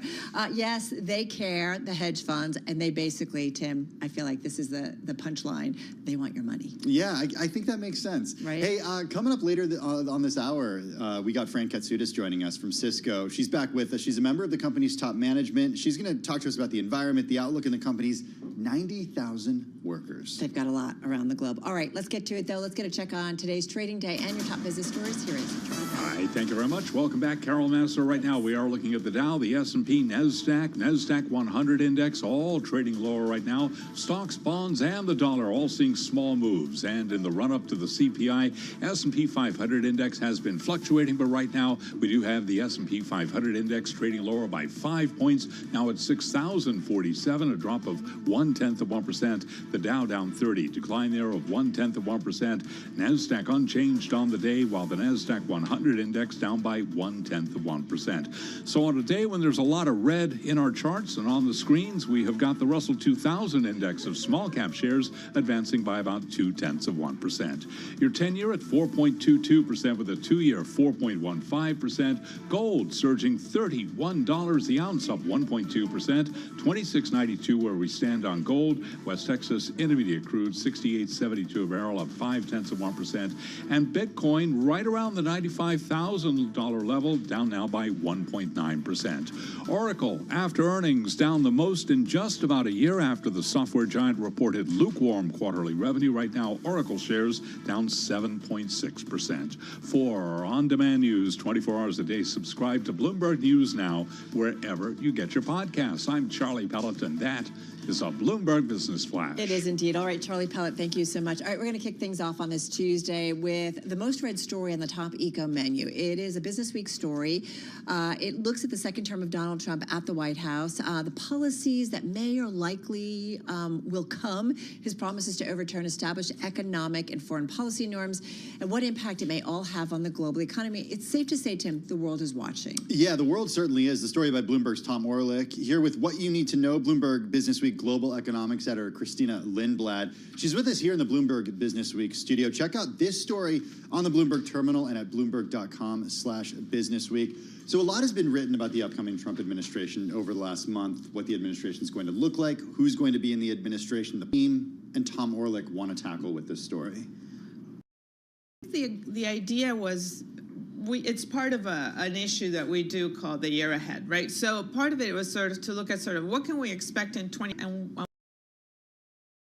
one of the things, so it's part of what Tom is trying to get at is that, so Trump has promised bonfire of the vanities, this bonfire of the verities, all these sort of accepted, cherished, long cherished ideas in economics and free trade is good, that you need to watch debt levels, that, that Pax Americana and the implied and explicit defense guarantees of the U.S.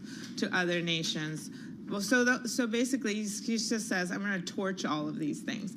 So, but because, even for an administration that already knows the levers of power in Washington, it's going to take a while to get things done. We expect slight singeing to the world economy, with growth coming in about the same. Bloomberg Economics forecasting growth coming in around 3.1%, which is about like what we're estimating for this year. Inflation continuing to drift down. in developed markets towards their 2% goal of most central banks, and also making headway in other places. So the expectation is, though, moving into 2026, some of these trade wars are going to heat up, keeping the metaphor going. Yeah. And expand beyond U.S.-China. Already Trump has put on notice that he intends to use tariffs as a negotiating tool. And I think there's still also a lot of questions about sort of like, what will those tariff levels be? How high will they reach, and how long will those will those stay in place? Right. So there are still a lot of questions. Regardless of sort of whether some of these things are used, like sort of tactically, with tariffs are used tactically to achieve goals that may not even be about trade.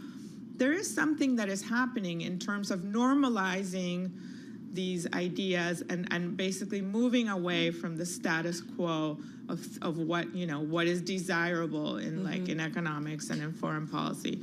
And Trump had already began to do that. I mean, we saw that the Biden administration did not remove the China tariffs, and that in polls there seems to be a lot of voter support for tariffs. I don't know that people always understand, like some of the kind of additional effects are of tariffs in terms of inflation, et cetera. Right. But there is support for using this as a tool, certainly to sort of. Well, and I think there's been a lot too about like blanket tariffs versus targeted tariffs if we're talking about maybe protecting certain industries, and I guess we'll have to wait to see the details. I just want to hang on for a second, Christina. We do want to mention a headline crossing, and this has to do with Senator Mitch McConnell following a Senate GOP lunch and is receiving medical treatment. This is coming from Punch Bowl journalist John Bresnahan. He put this out on a post on X, so just wanted to bring that out to everybody who is listening and watching at this hour. But it's a good point. One of the things I loved in this story by Tom is that he said there aren't a lot of things economists agree on. One is that trade is good. We hear there is no turning back on globalization, yet we also hear more nearshoring and onshoring. Tim and I talk about it with a lot of guests. And so it is interesting that as we try to kind of game out what President Trump does with his team, I think most still think that globalization and global trade is good for global growth. Right? Yes, although there have been some prominent economists who have stepped away a little bit about this sort of kind of wholehearted embrace of free trade. And I think people understand why voters have turned away from it, right? Like, there's that saying, it's just like the benefits are diffuse and the costs are concentrated, right? So even Lighthizer, who was USTR under the first Trump administration, in his book described the hollowing out of the town in Ohio where he grew up, which was a steel town, after sort of globalization really started picking up speed. I mean, my take is that globalization will continue because to a great extent, companies will find ways, multinationals will find ways. It's not necessarily going to be the same pattern. We shouldn't be looking to nations necessarily to lead this anymore, and certainly not international organizations like the World Trade Organization. Not that they won't have influence, but I just think that basically it's not going to be about these sort of breakthrough agreements, though it's worth noting that Europe did sign an agreement last week with South America that is pretty broad. We do want to mention, too, President Biden making some comments from Brookings today, really talking about his economic legacy, and tariffs certainly came into that. Let's listen to what he had to say earlier. And he seems determined to impose steep universal tariffs on all imported goods brought to this country, on the mistaken belief that foreign countries will bear the cost of those tariffs rather than the American consumer. Who do you think pays for this? I believe this approach is a major mistake. All right, and that, of course, is President Biden early from Brookings, making the point about critical of universal tariffs and saying that ultimately, and this is conversations we've all had at Bloomberg, that the cost of those tariffs, universal tariffs, and all imported goods, that cost bore by the American consumer. Hey, Christina, I wanted to touch on global security and the idea of the post-World War II world order. You alluded to this earlier, the idea that the role that America has played in the security of the globe since World War II. Obviously, there have been major wars over that period of time. The U.S. has certainly found itself embroiled in. How is Bloomberg Economics looking at the potential economic effects of sort of this everybody goes it alone now mentality? Unfortunately, I haven't looked at that particular modeling, but I mean, I think even though Trump talks about sort of in a kind of isolation, has an isolationist posture, he is though tempted when he sees an opportunity to be a deal maker to step into that role. So I think that's going to be a big question mark. You know, already, for example, we're seeing that he has said that, you know, he's going to like make peace in Ukraine, and that he has influence over Israel that, you know, that may make a difference in the conflict in Gaza. But at the same time, like with Syria, in which with the government collapse there, he has, you know, he tweeted that this is basically not America should get involved in. So despite, like, you know, these statements, I think you have to take it on a case. But for Europe, I mean, the effect is that I think there's no question Europe will be asked to pay more for its own defense. And that is detrimental to the budgets of those countries, many of them which are already having like debt problems. All right, we're going to leave it on that note. Christina, thank you so much. As always, Bloomberg Businessweek Global Economics Center. Got a little headline on Apple coming. Yeah, Mark Gurman reporting that Apple plans to bring satellite connections to its smartwatch in 2025. It's ramping up work on a blood pressure feature seeking to entice hikers and health-conscious consumers into upgrading their devices. We're actually chatting with Mark in a little under an hour. It's like we knew about something. This story and more. Yeah, satellite capability slated to come to next year's Apple Watch Ultra. That's the company's top-of-the-line model. That's according to people familiar with the matter. Are you going to get the new one? Carol has the...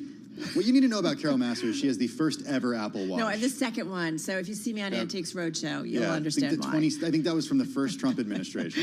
It's a little rough. Yeah, my husband's like, it's time. Does it still work? It's time. It doesn't update to the latest edition of WatchOS? No. Okay. I can get the time though. All right. We just talked about the global macro backdrop. Let's drill down a little bit more into the U.S. economy as we see financial markets, as we said at the top of our hour, kind of marking time as we await two inflation reports over the next couple of days. So let's talk U.S. economics.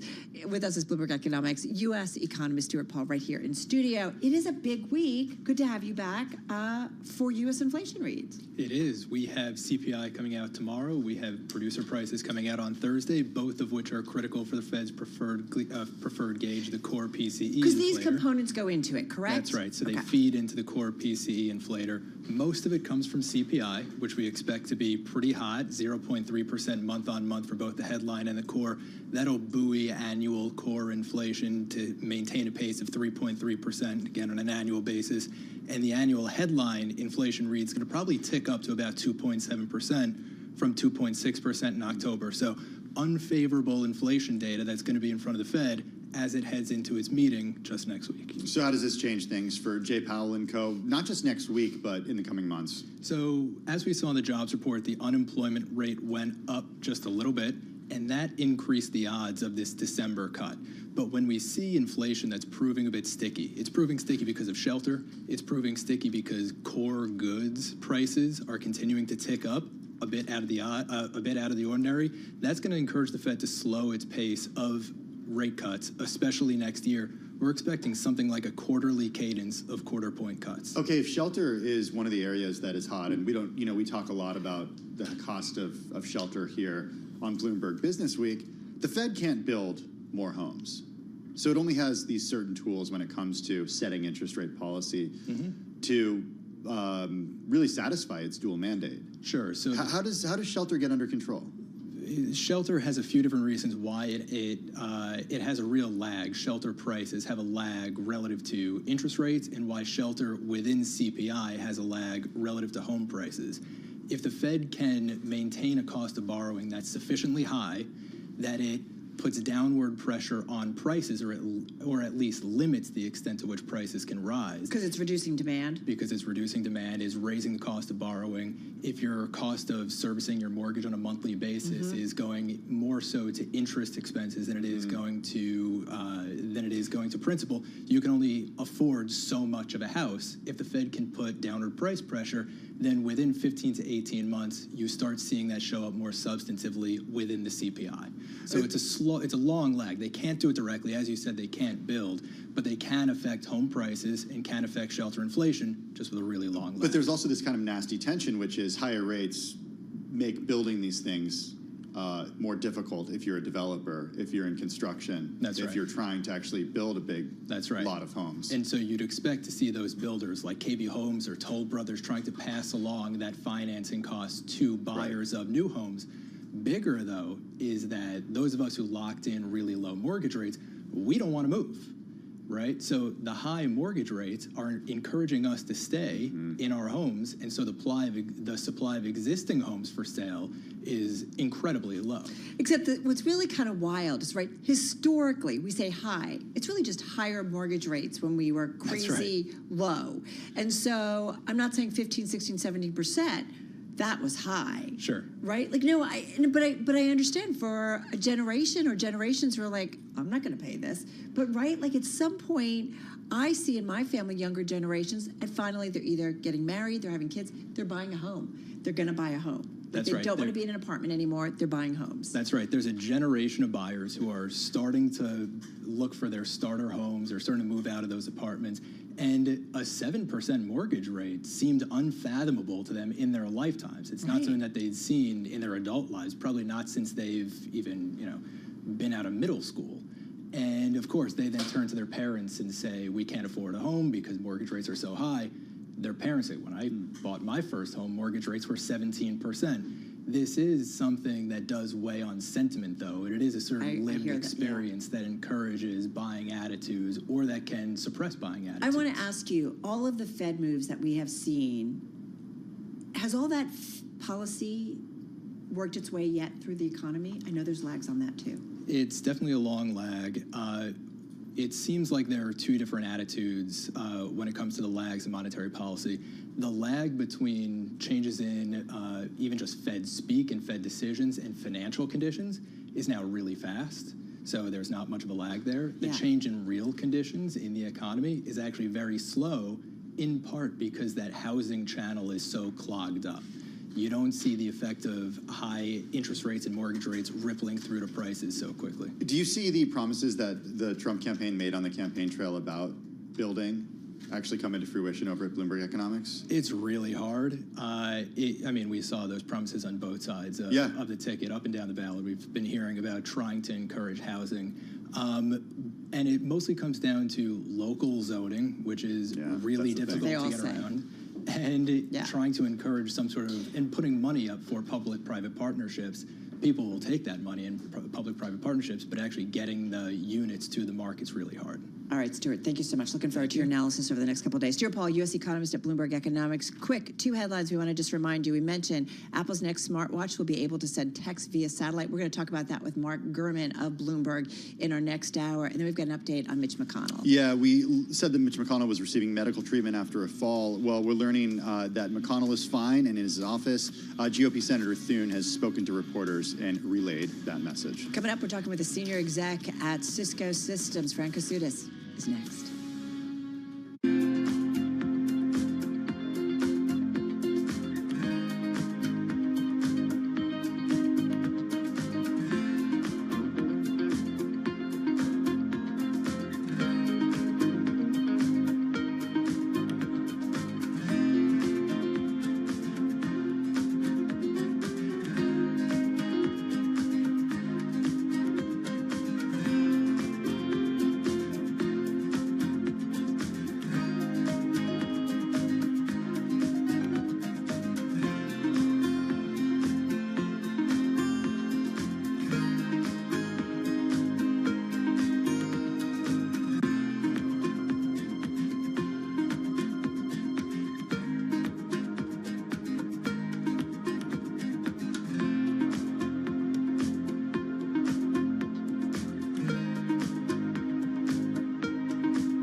It's 2:21 on Wall Street. We do check markets all day long here at Bloomberg. We begin with the developing story headline right now off the Bloomberg Professional Service. President-elect Donald Trump says anyone investing $1 billion in the United States will be getting expedited permits. Again, that headline right now on the Bloomberg. Worth repeating, the president-elect says anybody investing $1 billion in the U.S. will get expedited permits. Stay with Bloomberg for more on this developing story.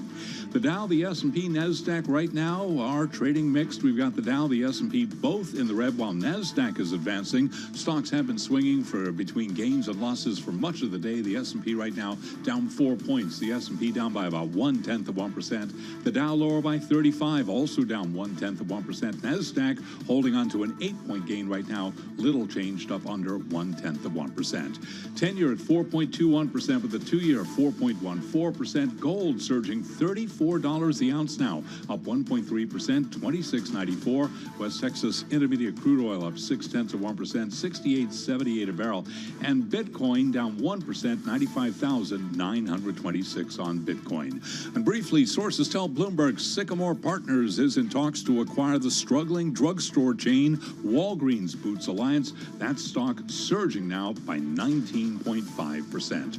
For on-demand news, 24 hours a day, subscribe to Bloomberg News Now wherever you get your podcasts. I'm Charlie Pelleton. That is a Bloomberg Business Flash. All right, Charlie, thank you so much. Well, at least a dozen analysts raised their price targets on Cisco Systems after the company reported earnings just about 1 month ago. Cisco, it is the biggest maker of computer networking equipment. It delivered better than expected quarterly results and an upbeat outlook for the current period, but it did give out a conservative annual forecast, which brought a bit of a muted reaction from investors. The stock did trade about 2% lower after that earnings report 1 month ago. Meantime, though, shares of Cisco Systems are up about 16% year to date. They did hit a 52-week high earlier this month. Let's get more, though, on the company. Back with us is Fran Kasudas. She's Executive Vice President and Chief People Policy Purpose Officer at Cisco Systems back here in our studio.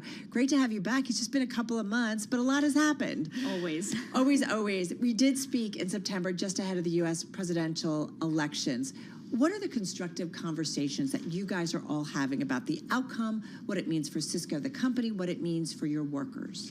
You know, I think the conversations are constructive. And what I find is that as a company, we have worked with all administrations and we build strong partnerships and relationships in the broader community with governments. And so we actually this morning were meeting with a Trump advisor to just do some planning and to understand a little bit of the priorities in the next year as well. It's so interesting because this year there were 60 elections around the globe. And so I think around the world you have people stepping into new administrations. Right. And we're absolutely doing that and planning for that as well. Can I just ask you to follow? What did you feel like were the priorities you got? Or what can you share with us? Yeah, you know, I think right now we're learning and of course we're waiting. I think there probably is some planning from a tariff perspective and to understand, okay, what does that really look like? I think there's some conversations from a tax perspective as well. And then, as you know, there are other really important policy issues, whether we're talking about security or AI. And I think we'll have to wait to see where that sits from a priority perspective as well. When you think about your supply chain and the potential for tariffs, what are the conversations that you're having around that? How could you be affected? Yeah, I think always from a supply chain perspective, and this came out of COVID, there's a level of agility and planning that is going on now that is like 10x what all companies were doing before. And I think we've learned that.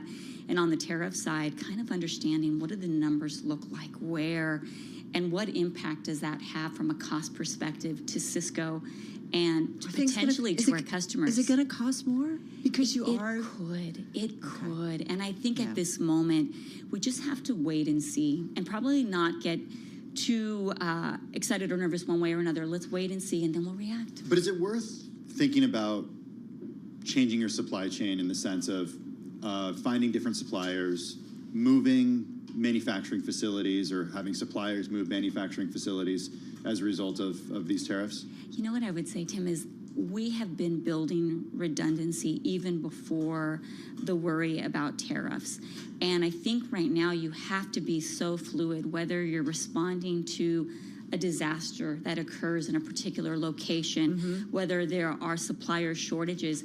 I think this is the new name of the game. And so I would say there's a ton of planning going on against a ton of different scenarios. I got to ask you, only because it's so front and center for all of us, and we're looking at what happened to the United Healthcare CEO. You are in charge of overseeing your people, almost, more than 90,000 around the globe. I am curious about some of the conversations and, some of what we've had maybe with friends, family, our peers here is people are frustrated, and I'm not justifying anything, but I think people are trying to figure out how to be heard.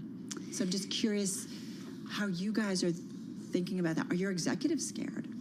I think the first thing that I would say is that there was a tremendous amount of shock and sadness for Brian and the family, and I think we start there. But to your point, the next conversation with our employees is always worry about security. And I think those are conversations that we've also had a lot of. And then the secondary piece, I do think it's important for us always to have conversations about those pain points. And I think we're always looking at what is going on from a broader health perspective, well-being, healthcare. And so I think the most important thing that we can do is drive conversations so that when we talk to companies, we're really clear on the priorities and what we're hearing from our people. When you say talk to the companies, you mean in your role as Chief People Officer? Correct. Overseeing benefits at the company, exactly getting right. feedback from employees about their own health care. Give us some examples how you've made changes in recent years to plans in that sense and what employees have said. Yeah, it's so interesting. When I go back about a decade, I think about the fact that at that moment we were realizing our employees have very different wants and priorities. And so as an example, that was the time where we started realizing, hey, there's a subset of our employees that want more benefits around elderly care. And we talk a lot about the sandwich generation, I agree. right? Yeah. And so it's a real thing. Yeah. Right? Our belief at Cisco is that you have to be assessing your benefits on a regular basis.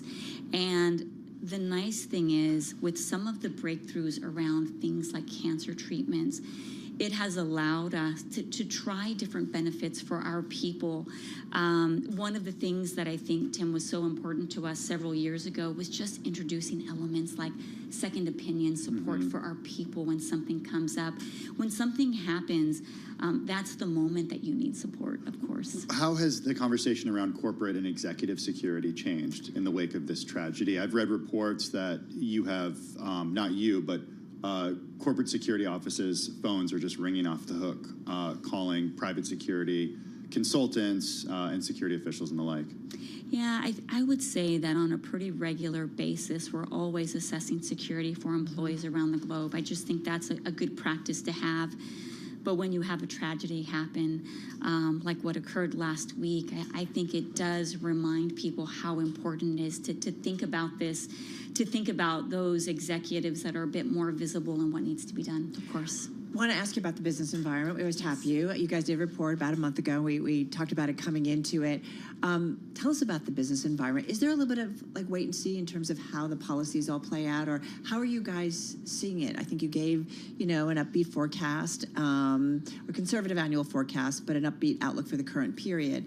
So how much visibility do you feel comfortable around? Yeah, I think it's really natural that there's going to be an element from a policy perspective that is wait and see. Okay. But I do think that when I look at some of our technologies, when you're talking about security as an example, and against the backdrop of a very dynamic cybersecurity world, that's something that our customers continue to prioritize.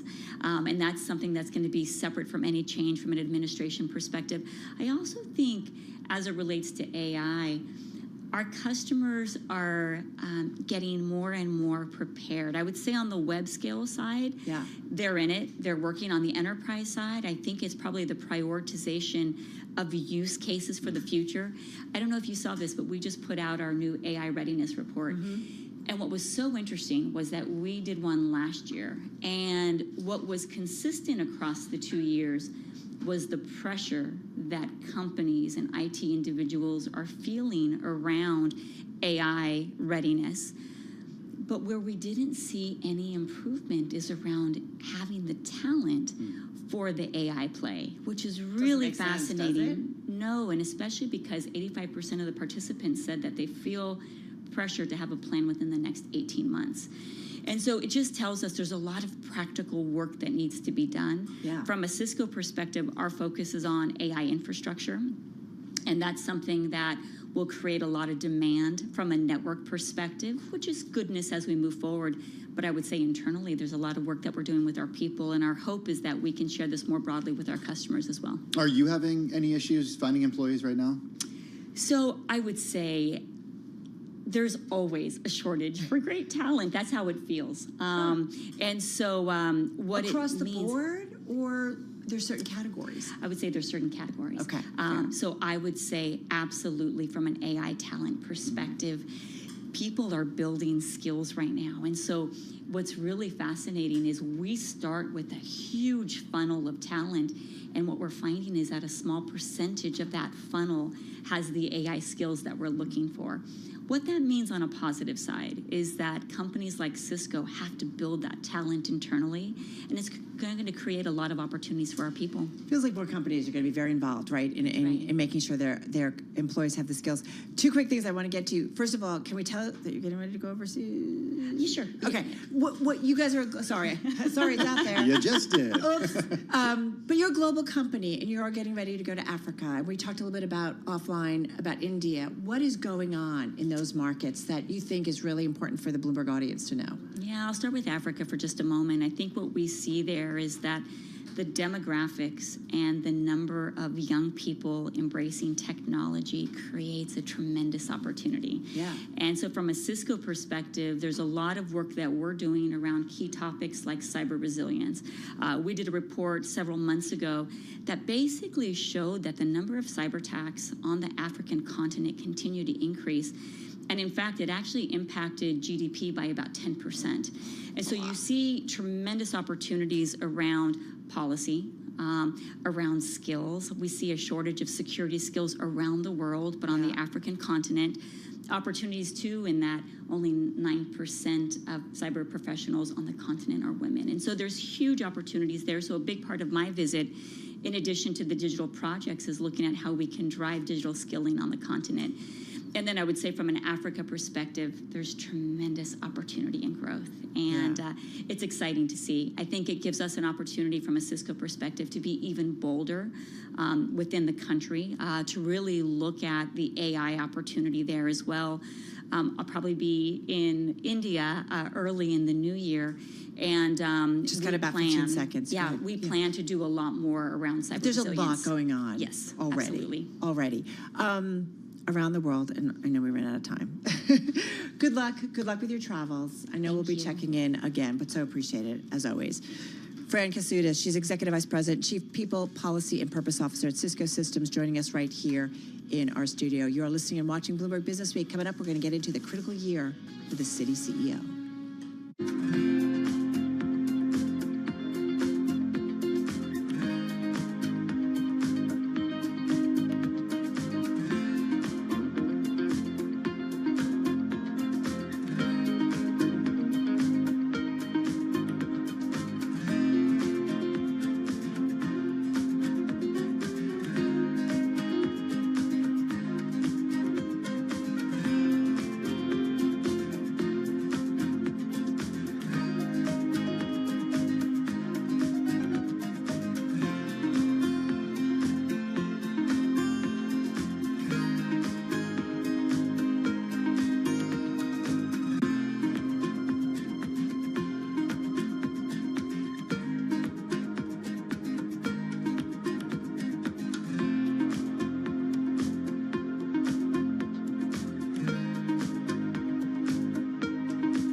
On Wall Street, we do check markets all day long here at Bloomberg. President-elect Donald Trump says his administration will help expedite permits for any person or company that wants to invest at least $1 billion in the U.S. Now, in a post moments ago on Truth Social, the president-elect said, quote, any person or company investing $1 billion or more will receive fully expedited approvals and permits, including, but in no way limited to, all environmental approvals.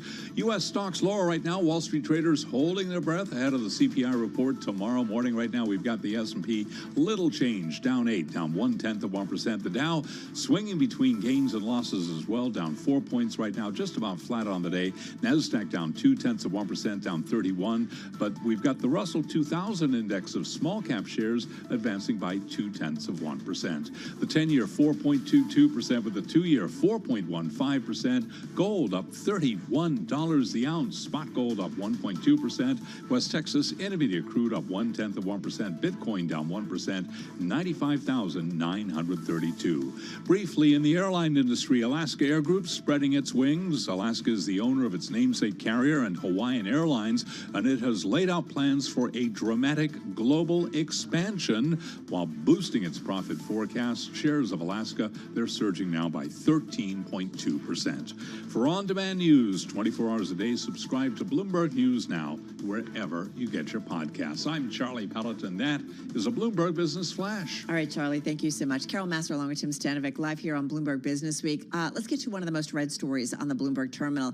It's also today's Bloomberg Big Take, meaning our editors have deemed it a must-read. The Big Take today is about Citigroup CEO Jane Fraser, who is halfway through her 5-year plan to pull off Wall Street's most elusive turnaround, and so is kind of staring down skeptics ahead of a very critical year for the third largest U.S. big bank. I mean, she's got a lot on her plate here, Tim. Yeah, with more, we welcome Bloomberg News U.S. finance reporter Todd Gillespie. He's here in the Bloomberg Business Week studio. Check out his story and more from Bloomberg The Big Take. It's on the Bloomberg terminal and at bloomberg.com/big take. Todd, our own Sonali Basak asked Fraser about her efforts in November. Here's what she had to say. Check it out. We've successfully reorganized the institution. We've realized benefits from it. We've realized benefits from the cost takeouts we've done from divesting. For me, it's about getting it right. I don't want to take short-term fixes and shortcuts at the expense of making sure that this bank is run well. Citigroup CEO Jane Fraser last month with Sonali Basak speaking about what she's done over the last 2.5 years. So she's halfway done. What's the report card? You spoke to a ton of analysts for this. She's trying to get the shit back on track. Oh, she really is, and it's a bit of a super tanker, so it's taking some time. Literally, an analyst said that to you, super tanker. Oh yeah. Well, not just an analyst, but Blair Efron, the co-founder of Centerview Partners, one of the biggest investment bankers in New York, said that to me. And yeah, I mean, analysts on Wall Street don't expect her to hit her key targets, right? I mean, she set out this really clear target to get returns, ROTCE, return on tangible common equity, to 11 to 12% by the end of 2026. Pretty much no one thinks that she's going to hit that. If you look at analysts' estimates, I mean, obviously we're way out still from the end of 2026, but right now they're hovering under 7% for this year. The trajectory, seems slow to a lot of people this year. They've had further regulatory fines, regulatory actions that really just kind of give that PTSD really for any kind of Citi stockholder. So shame on you, Jane. Bad projections or targets, or let's remember, folks, this is a company that became a financial supermarket years and years in the making under Sandy Weil, and it's a tough ship to kind of get right. There's a lot to do. Oh yeah, I mean, it was once the largest financial company in the world, right? Let's not forget, like a couple of decades ago. So it's got a lot of legacy systems that it's never fully integrated. It's had regional fiefdoms for years that they're only now sort of really trying to roll back and streamline properly. Jane's streamlined the bank into 5 core businesses. She's exited retail operations in 13 countries. She's IPOing a 40,000 person subsidiary in Mexico by the end of 2026. There's a lot happening. So, there's no doubt that a lot is underway. It's just, when are we going to start seeing that come through in the numbers? And a lot of people are still skeptical, understandably so, given Citi's history. 2 CEOs that have been ousted previously or left because they haven't been able to turn it around. Right. See if she can. Does she actually have 2.5 more years to do this? Or is if she doesn't turn things around soon. Yeah, I mean, the clock is certainly ticking, and I think what she really needs to start showing from Q4 really results in January. I think we're going to have to start seeing some improvement in ROTCE. That's what analysts really want to see. They want to see consistency, and consistency is one thing that Citi has traditionally really lacked. So, again, I'm like getting to, do people think the things she's doing are right? It just might take longer.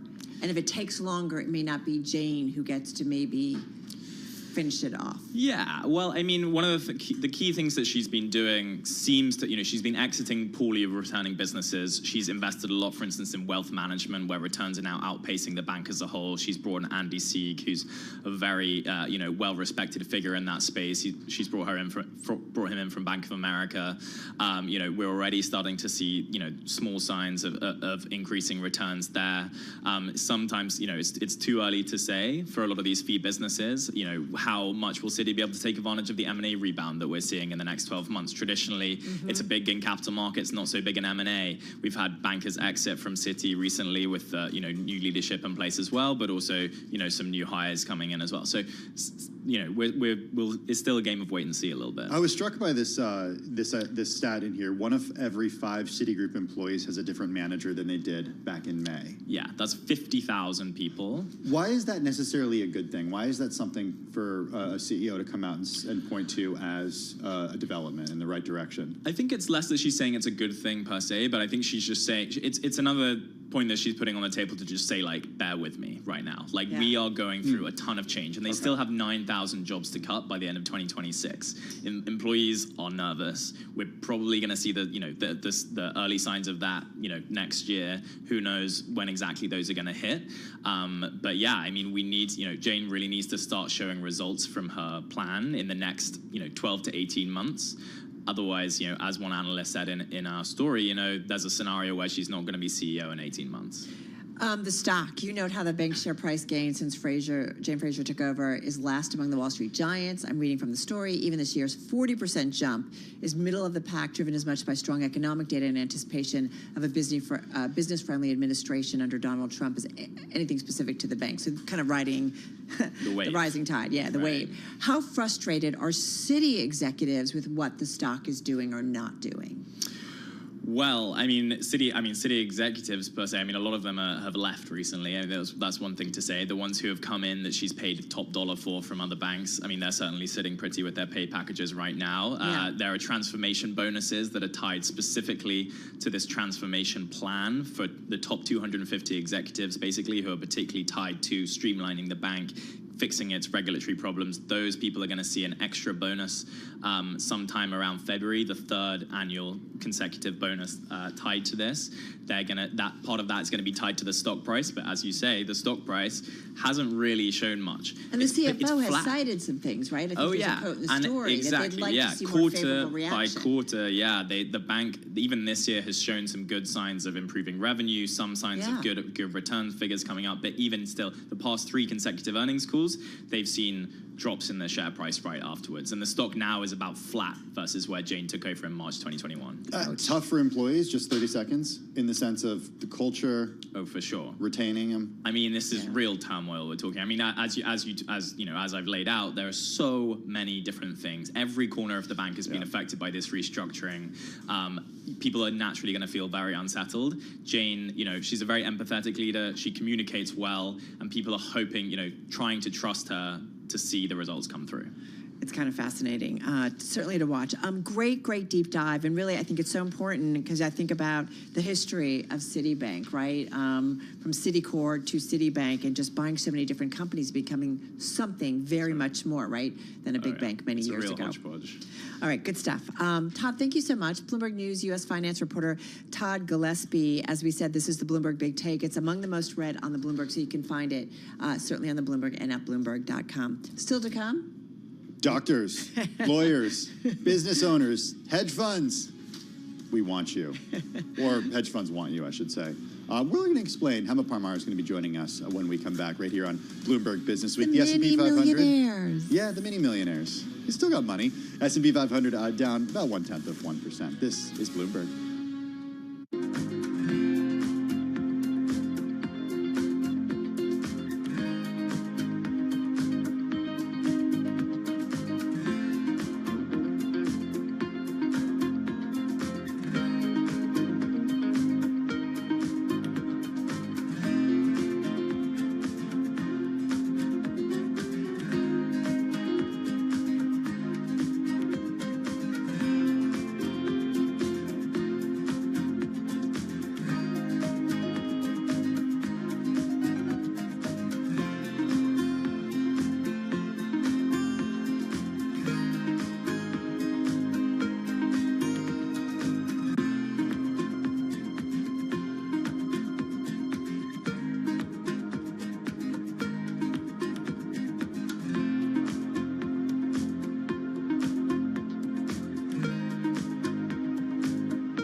This is Bloomberg Business Week with Carol Massar and Tim Stenivek on Bloomberg Radio and Television.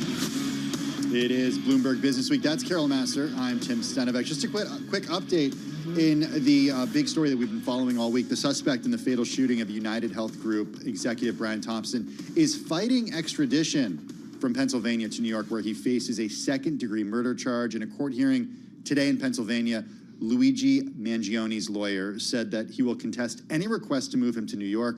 Mangioni was arrested in Altoona, Pennsylvania yesterday after a 5-day manhunt following that December 4th attack in Manhattan. It's as if he does waive extradition. He could be in New York State Court by the end of the week, but if he fights it, the process could take weeks. So more to follow certainly on this story. All right, speaking of stories, we want to get to what is the most read story on the Bloomberg terminal all day today on this Tuesday, December 10th. And let me just put this out there. Hedge funds are going down market for their next pot of money. They want mini millionaires. That is the first line of this story. It is an incredible read. Yeah, we absolutely love it. It's two members of our Bloomberg News team that keep track of the hedge fund world, the reporters Hema Parmar and Kathy Burton. It is the most read story on the Bloomberg today. Here to explain is Bloomberg News hedge fund reporter Hema Parmar here in the studio. What's going on here? I thought hedge funds were for people with many millions of dollars. They have been traditionally, really, the institutions, endowments, foundations, pensions. And what we're seeing now in recent years is hedge funds really leaning into bank wealth platforms, high net worth individuals. Not to say that they've never done it before, but the trend is really gaining in velocity in recent years. And we're seeing really active firms who traditionally really didn't lean into these or turned away bank platforms in the past, saying, you know what, this is a pool of capital that we want, and let's actively go after it. They want or that they need? Ah, yes, good point. So, and they want and they need. A lot of these funds are really struggling with raising capital in this environment. It's very difficult. You're seeing big institutions really pull back from the space. Either they've not been very impressed with the returns lately, or they've been stuck in private equity. And so they need liquidity. They've been exiting hedge funds, and the bar you need to meet to get a ticket from a big endowment and foundation is a lot higher than it was before. So where's the money? Sovereign wealth funds, and also high net worth individuals, these bank platforms that are now seeming quite appealing. Is this good for the doctors and lawyers? Look, we're not here to give financial advice, but fees in hedge funds are high. Performance isn't always matching the S&P 500, a very popular benchmark. Correct. What say you? So there are pros and cons, right? And so the pros could be that it's democratizing a space, giving access to the everyday person who would not have had access to some of these funds that everybody might want to get into, a millennium, or some funds that have really reliable returns most every year. Right. But there are some downsides. The taxes can be onerous. 30 to 50% of the net return can be eaten up by taxes alone. Wow. These are short-term capital gains that add up. Then you have the extra layer of fees that you're charged by the bank platform. And then there's the fact that, look, not every doctor, lawyer, business owner is really sophisticated in determining what fund is very risky and what fund is a safer bet. And so there is a degree of less sophistication in being able to parse that. And we have seen some bank platforms push into risky funds just before they've had a downturn. I mean, and your money's tied up for a few years. And there's more lockups now, too, which is a trend we're seeing across the hedge fund space. And yes, those terms are for these groups as well. Hema, I had to say, like, I think when we were thinking about this story, and I kept thinking about, when TV shows Jump the Shark, it kind of feels that way. I mean, is it that they are so desperate to find new money to play around with? Like, I don't know. I'm trying to be smart and get a good read on this. Yeah, I mean, it is harder to get new money. These funds have grown in size, but also there's a lot of demand. So if we look at Millennium, which is a really reliable fund, they've only had one down year in their decades of being around. They opened their doors to new money recently, and they had more than $20 billion in demand. About half of that came from this pool of bank high net worth individuals. So that shows you how much money is already there for the taking. They turned away. They couldn't take in all 20 billion, but it does show you the appetite that's there. Right. If you look at Viking, they raised $5 billion for their hedge fund when they opened their doors for the first time in a decade. 1 billion of that 5 billion came from bank wealth platforms. So Bobby Jane raised more than $1 billion from multiple bank platforms. So you are seeing individuals wanting to invest their money in some of these funds, and it depends on performance, whether it ends up being a good bet or not. You know this too from things like Milken and other financial things. Like I feel like we have conversations where a lot more investors high net worth individuals want to tap into either private markets or things that aren't. But usually it's kind of plain alternatives in the vanilla. sense of like, private equity, maybe private credit.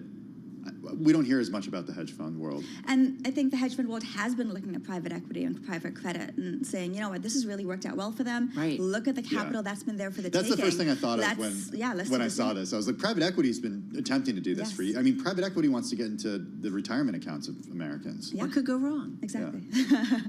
But yeah, so you are seeing this being one more TikTok of the trend that's been snowballing really across all of Wall Street. Yeah. These velvet ropes coming down. And there's a lot, listen, we talk so much too about the rise of the wealth advisor, right? There's just so much out there and There's increasingly. more wealthy people. Yeah, so it's interesting. Love it. Great story. As we said, it's the most read on the Bloomberg terminal, so kudos to you and Kathy. Really, really well done. Hema Parmar, our hedge fund reporter at Bloomberg News here in studio. For those watching on TV, the close is coming your way in just a moment. We continue on Bloomberg Business Week.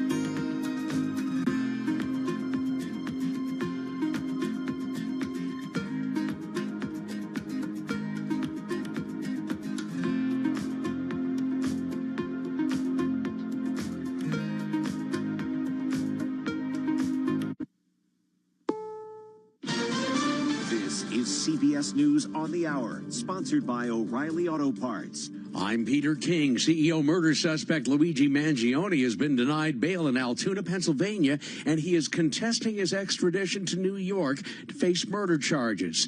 New York has 30 days to issue a warrant for his extradition. CBS's Anna Schechter says when police arrested him yesterday, they also found evidence linking him to the killing of United Healthcare CEO Brian Thompson. He did write 3 pages handwritten acknowledging his actions and trying to justify them, railing against corporate America and healthcare corporations that rake in profits and they don't actually benefit the American public. And then he described sort of taking things into his own hands. The Malibu wildfire is now more than 2,200 acres big, and it sent thousands of people to safer ground.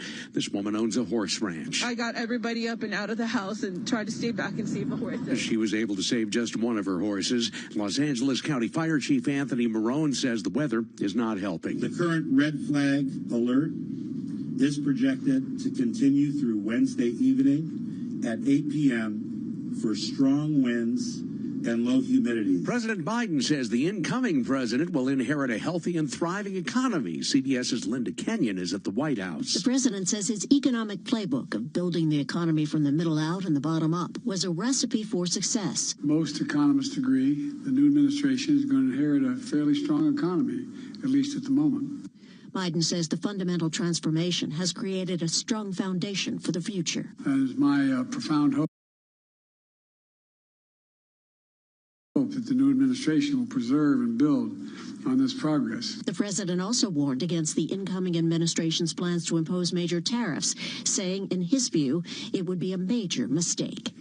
Linda Kenyon, CBS News, the White House. So the fall of Syria's Assad regime has brought a rise in Israeli attacks targeting military and weapons targets there. The BBC's Barbara Plett-Usher is in Damascus. There have been hundreds of Israeli airstrikes around the country as well as here in Damascus. It was very loud this morning, the explosions. The Israelis say that they are destroying military equipment, especially chemical weapons and missiles, so they don't fall into hostile hands. The U.S. officials are looking for American Austin Tice, kidnapped there 12 years ago. His mother Deborah tells CBS News she's hopeful. He was 30 the last time I hugged him in January of 2012, and so he's 43 now. His office says Senate Majority Leader Mitch McConnell is recovering after he fell at the Capitol. He sprained his wrist. There are cuts on his face, but otherwise they say he's doing okay. The Dow is up 8. This is CBS News.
.com.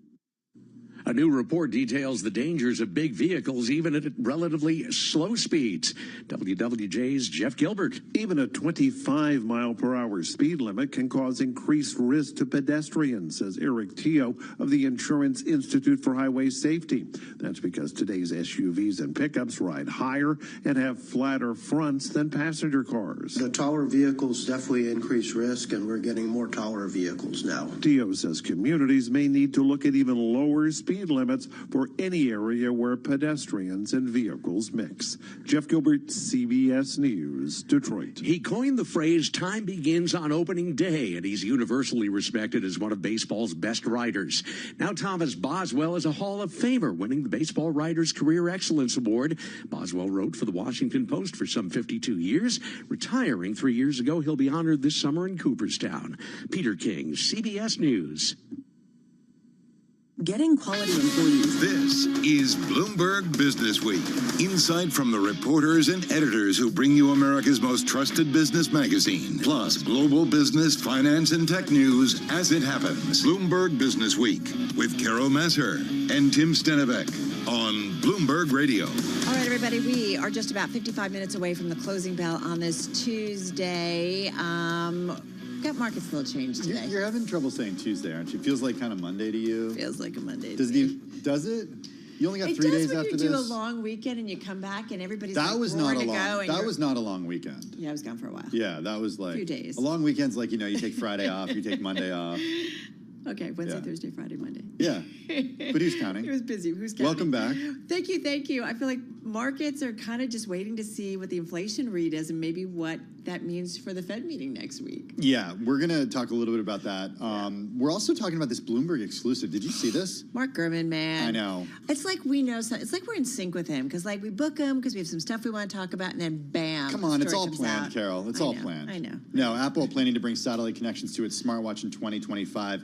Shares of Global Star surged close to 30% after this report. Right, because you think about, the usage and demand. Mark's going to be joining us in just a few minutes. He's going to spell it all out for us. And also, shares of one particular name, man, we talk about it a lot. They're up about, 900% since the start of last year. Crazy time. You have to go back and check that, right? I did. It's legit. We're talking about NVIDIA. He checked it probably once, twice, 3 times, if I know Tim. A new book out today is all about NVIDIA and its rise. We're going to get into that with the author a little bit later on. And speaking of AI, VC investors want the next big thing when it comes to AI. We're going to tell you about the billion-dollar app using AI to teach language. Love that. All right, all of this to come, guys, over the next couple of hours. First up, a check on that trading day, where we are with Charlie Bell. Hey, thank you very much indeed. 53 minutes to go until that closing bell clangs on Wall Street with the Dow, the S&P, NASDAQ all lower, but perhaps the key takeaway at this hour, small moves for stocks, bonds, and the dollar. Traders unwilling to make any significant bets ahead of the CPI report tomorrow morning. It drops at 8:30 a.m. Wall Street time. And yes, complete coverage on surveillance. The 10-year ahead of CPI, 4.22%. The 2-year, 4.14%. Spot gold down up $31 the ounce, 26.92 right now on gold, up 1.2%. West Texas Intermediate crude higher, little changed, up 0.1%, 68.44 a barrel. And Bitcoin now down 1%, 95,999 on Bitcoin. Well, investors are looking ahead to tomorrow morning's CPI report and what it likely means for the Fed's rate-cutting path. Cameron Dawson is Chief Investment Officer at New Edge Wealth, and she was interviewed this morning on Bloomberg Surveillance. The base case on inflation is that it's not going to be hot enough to justify further hikes, but it's also not going to be cool enough to justify deep further cuts, meaning that we think that the Fed goes in December, but maybe just goes 2 times, assuming stable kind of growth in 25, meaning that in order for the Fed to deliver more than 2 cuts next year, you'd have to see growth fall off a cliff. And you can hear more of the conversation with Cameron Dawson on the Surveillance podcast. Sycamore Partners said to be in talks to acquire struggling drugstore chain Walgreens Boots Alliance. This according to sources speaking to Bloomberg. Shares of WBA Walgreens Boots Alliance, they're surging now by 18.3%. For on-demand news, 24 hours a day, subscribe to Bloomberg News Now wherever you get your podcasts. I'm Charlie Pellet, and that is a Bloomberg Business Flash. Thank you so much for that update, Charlie. Do appreciate it. Well, it's a Bloomberg exclusive. Also one of the most read stories on the Bloomberg terminal. Apple planning to bring satellite connections to its smartwatch in 2025. It's ramping up work on a blood pressure feature, seeking to entice hikers and health-conscious consumers into upgrading their devices. It's pretty wild, right? Shares of the satellite provider, to mention this at the top of our broadcast, Global Star surging as much as 30% in New York trading after Bloomberg News reported on Apple's plans. Apple gaining less than 1%, although the stock has been on quite a tear over the past month or so, and we're going to get into that as well. Mark Gurman is Bloomberg News Chief Technology Correspondent. He has the exclusive. He joins us from our Los Angeles bureau. What does it mean, Mark, to have satellite connectivity in this edition of the smartwatch? Yeah, so as you know, Apple brought Global Star support and satellite networking support to the iPhone in 2022 as part of the iPhone 14. They've brought it to all subsequent models since then. This started off as an emergency feature, right? The first advertisement for the satellite feature were 2 people stranded on the top of a hill, right, in a remote area from a hike. One of them had a leg injury, and they were able to contact enforcement or emergency services who came via helicopter to come save them, right, from their iPhone. And of course, they were in a place without cellular connectivity. They were able to connect to a satellite instead in order to call these emergency services, right? This year, Apple expanded the feature away from emergency services so you can use the satellite infrastructure to communicate with anyone on iMessage when you're out of cellular range. And now, for the first time, about a year from now, they're going to bring that feature to the Apple Watch. Now, it makes a lot of sense to bring this to the Apple Watch Ultra. The Apple Watch Ultra, it's an $800 smartwatch that competes with Garmin. It's geared towards hikers, adventurers, athletes, the type of people who may want to use their Apple Watch on a hike, right, and leave their iPhone behind. And so now they'll be able to tap into that satellite infrastructure in order to stay in contact with both emergency services, family, and friends while on that hike, thanks to that Global Star network that Apple has partnered with. Is this something that you see that just, again, plays to kind of a niche group, as you said, hikers and so on and so forth, or does it kind of start to move the needle even in terms of another revenue stream for the watch? I think it's yet another set of bells and whistles that they're adding to the Apple Watch Ultra to make it more attractive. You know, they have the Ultra Watch right now, they have the Series Watch, and they have the SE Watch. The Series Watch got that new design, thinner form factor, bigger screen. But me personally, I wear an Ultra because some of the enhancements on the Ultra over the non-Ultra watches are really important to me. For instance, you get double the battery life, right? You get more rugged design. you have that titanium shell with a little bit of a lip on there to protect the screen. So I like those features. I also like some of the watch faces that are included on the Apple Watch screen. I like the overall shape of the display. It has that flat screen instead of that curved screen. I really like that. But it's really double the battery life that is enticing to me. Don't have to charge the Watch Ultra every night, whereas the Series 10 and some of the older watches, you have to charge every day, maybe more than once a day, depending on how much you're using it. Adding satellite to the Ultra makes it an even more enticing upgrade. We're talking about double the starting price. In many cases, the Watch series starts at $400, the Ultra watches start at $800. And so the more they add to the Ultra watch, the more enticing it makes it, and that could ultimately drive up revenue there. Over time, I also expect them to be able to turn the satellite into a paid service that they can generate revenue from. That's not going to happen in the near term, I don't think. I would anticipate the feature will be free on the Apple Watch as it's been on the iPhones for the past few years.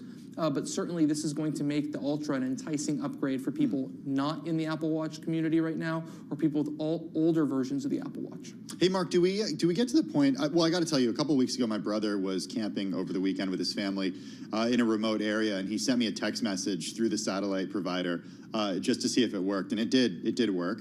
But you know, it speaks to the way that Apple has expanded this, so it's not just for emergency services; it's for people sending texts or staying in touch when they don't have service. Do we get to a point where you are never disconnected, given what we get from satellite constellations right now? I think whether it's Apple or other companies working on this stuff, you know, SpaceX is working on satellite, you've had Google working on satellite, Meta has dabbled in it. So whether it's Apple or somewhere else or a combination of all those players, even the normal wireless carriers we have today, I do think we get to that point. I still think we're a few years at least away from that, though. Do the wireless providers have to be worried? I don't think so. I think they have to figure out a way to partner with these companies in order to bring the satellite infrastructure into their cellular data packages. So I think there's opportunities for that. I also think there's opportunities for these cellular networks to try to grow and try to catch up, right? They've all developed new types of cellular connectivity over the years. They moved from edge, right? They moved from edge to 3G. They moved from 3G to 4G LTE. They moved from 4G LTE to 5G. They're going to move from 5G to 6G, 7G, and so on, right? There is going to be a point, and I think we're basically there, where they need to sort of scoot off to the side a bit, right? Not only develop those cellular networks, but try to develop some satellite infrastructure as well. And you've seen T-Mobile begin work on that. They've been working with some partners on that. I think you're going to have to see AT&T, Verizon, and of course the global carriers work on those types of initiatives as well if they want to stay current. It's not enough anymore to be able to provide customers with a good connectivity experience on land. You have to be able to do that, or you soon will be able to have to be able to do that in remote areas as well. And satellites is the way to do it. Mark, what do we need to know about the internal technology, be it chips, the modem, or what have you, that is necessary to do this? And I want to add on to it, you know, your other exclusive about Apple's 3-year modem rollout. I mean, I think about companies like Qualcomm and others that might feel an impact as a result of what Apple is doing and maybe doing on its own. So long story short, Apple is dumping Qualcomm. They're dumping Intel. They're dumping those legacy providers that they've been using for years on end. Obviously, they've been embroiled with lawsuits with Qualcomm. They did purchase the Intel modem unit for phone purposes, but for IoT devices and wearables, that unit stayed within Intel, and I believe it got sold off elsewhere eventually, but it's still part of the Intel brand. So they're getting rid of Qualcomm. Qualcomm gets about 1/4 of their revenue from Apple. They're going to lose out on that. Apple is planning an end-to-end switch away to its own in-house modems. This will start in spring of 2025 with the new iPhone SE. They'll roll out another new modem as part of one of the iPhone 17 models, this new thinner form factor, in the fall of next year. And then in the subsequent year, about 2 years from now, they're going to bring a high-end modem to all of their iPhones, and by 2027, they'll complete that transition. They plan to bring modems to the Mac, to the Vision Pro, eventually into other types of IoT and wearables, maybe something like augmented reality glasses.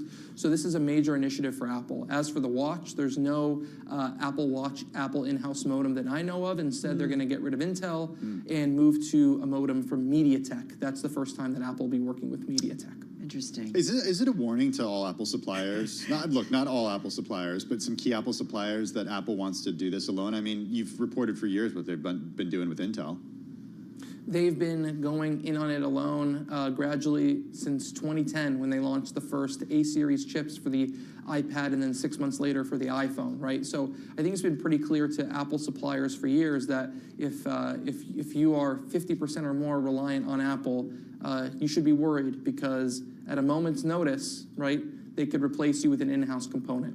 You're not going to lose all your revenue from Apple immediately, but eventually over time, they're going to lean off of you. And that's what we've seen from many types of components. So my advice to Apple suppliers would be to stay ahead of Apple and create a component so good that it's too costly for Apple to replace you, or your technology is so good where it just doesn't make sense for Apple to replace you. Hey, just real quickly, among the headlines across today was also about, Apple readying a blood pressure tool for the watch, possibly by 2025. Just got about 20 seconds here. I mean, increasingly, they're still thinking about health, right? That is an important area for them. Health is the most important area for them when it comes to the Apple Watch line. They're going to do more there and on the phone as well. This is a feature that would tell you if you're in a state of hypertension. Most times I know when I'm in hypertension. I don't need my watch for it, but I was going to say. I think this is a handy feature. Yeah, but you're, unique. I'm just going to put that out there. No, fair enough. Mark Gurman, thank you so much. Bloomberg News Chief Technology Correspondent. Check out all of his exclusive reporting. It's on the Bloomberg. Coming up, another edition of Bloomberg Plugged In, a look at EVs.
It's 3:21 on Wall Street. We do check markets all day long here at Bloomberg. Stocks lower ahead of the CPI report tomorrow morning. We've got 39 minutes to go ahead of the closing bell with the Dow, the S&P, NASDAQ.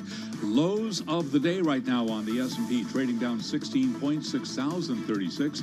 That's a drop of 0.3%. The Dow slumping 75 right now, down 0.2%. NASDAQ down 71, drop there of 0.4%.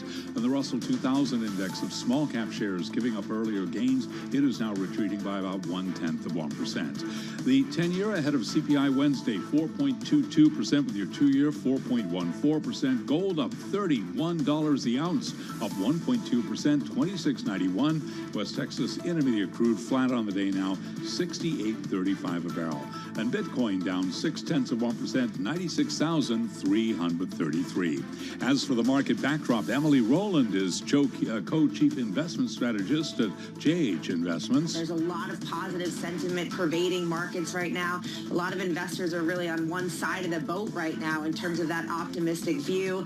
You have to sort of rethink it when, a duct tape banana is selling for $6 million. That's a lot of excessive optimism to us. And you can hear more of that conversation on the Surveillance podcast. Citigroup set to hit the high end of its revenue guidance for 2024.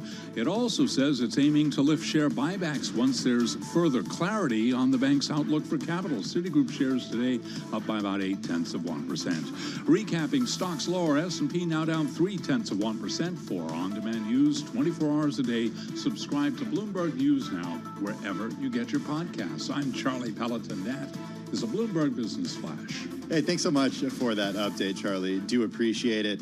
It is time for another edition of Bloomberg Plugged In. It's your weekly look at EVs. As always, Carol, lots of news when it comes to the space. Xiaomi showed off a new SUV it plans to sell around the summer of 2025. It intensifies an effort to take on Tesla and BYD in China. It is the world's biggest electric vehicle arena. And then we've got... Don't try to get one here. Don't even try. Don't even try to get a BYD. Well, you can't. Exactly. Ain't happening, people. It's not now. I don't think it'll happen over the next 4 years. Either, if with Elon Musk is right there. But the world's got to be watching, and certainly the U.S. makers. Here's another fun fact for you. The average price of a lithium-ion battery pack has fallen the most in 7 years, according to a Bloomberg NEF Energy, in a development likely to accelerate price parity between electric vehicles and gasoline-powered cars, which is something I know in my orbit. When people are thinking about buying, they're looking at the differences, and cost is certainly a big part of it. Rob Thummel is portfolio manager at Tortoise Capital. He joins us here in the Bloomberg Interactive Brokers studio. Rob, when you think about the space, how do you think about it geographically? Because we talked about a couple stories that really have a global impact. Thinking about there's the market in China, and there's basically everywhere else. Is that how you think about it?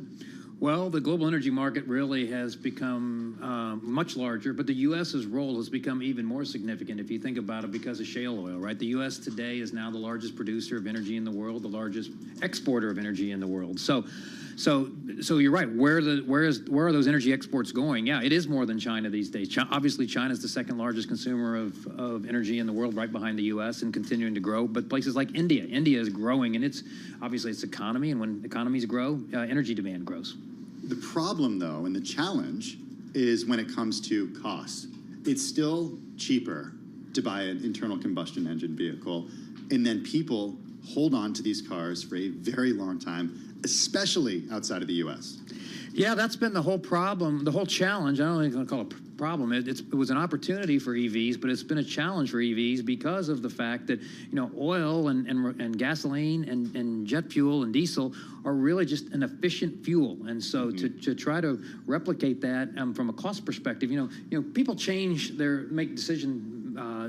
If something's either cheaper or if it's really cool. Well, EVs are kind of cool, but they're not really that much cooler than an ICE vehicle. Wait a second. Hold on. Have you really put your pedal to the floor, your foot to the floor? In one of those? Tain't the same. Okay. They're pretty cool. Well, they accelerate fast. Yeah. However, but more importantly, for that to happen, they have to be usually cheaper, right? Like that's as you the point issue. to. Yeah. And they're not, and EVs are just not that much cheaper, and so they're for not mass at all. adoption are tough. In fact, they're not cheaper. They're more expensive, and that's the problem that these legacy automakers are running into here in the U.S. with the attempt to make that shift to EVs. Yeah. They're finding that a lot of consumers can't afford that. Yeah, yeah. Well, and Tim, the other thing you have to remember is, I mean, we are blessed in the U.S. with a lot of energy resource, a lot of oil, a lot of natural gas. Lithium is the big driver of EVs because you have to put lithium in these car batteries. Right. And so we don't have much lithium in the U.S. It comes from other countries around the world. So we're not there yet. This is a secondary or tertiary or maybe problem down the road. But it's going to be a challenge, and it's hard to give up because energy security is really important. Rob, does it say to you that electric vehicles aren't necessarily the answer forward? And I don't know whether it's hydrogen vehicles that are the answer. I don't know. Like, how do you see it longer term?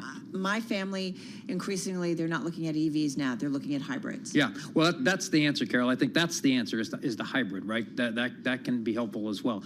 I think hybrid's probably the answer longer term but there's a lot of battery technologies out there. I want to make sure that you watch these battery technologies. Let's talk about that. You always bring it up. Oh my God, what's the story that we talked about with, oh my God, Keith Naughton, and it was basically electric vehicles, though, that have like a little jumpstart engine, right? I can't remember what they're called. Out of China, right? I think so. I think so. I don't know that they're here in the United States, but it's just, to me, so that when you're running low, you do have a little motor, but it's not the motor that I'm going to find it. I know, sorry but when we talked about this, I'm like, why aren't we doing this? That to me, because the range anxiety then isn't a problem. Yeah. But you still have an electric vehicle. Yeah, there's a lot of things out there, Carol, like solid state batteries that companies like QuantumScape are working on. There's other chemistries out there. They're still really in their infancy stages, and they're being worked on. If they could reach commerciality, then that those technologies could really advance the adoption of EVs. But right now, like you said, ICE vehicles, internal combustion engine vehicles, are really the best way to go. These are called EREVs, EREVs, extended range electric vehicles, but they're in China. Right. They're not here in the U.S. Right, right. But it doesn't mean, I don't know. They can go up to 700 miles. Yeah, but it's just interesting. I just wonder if we're exchanging one problem in terms of carbon and the impact on the environment, crucial problem, but for another one because lithium, you know, is another. Yeah, it's a problem too. No, you're right, Carol.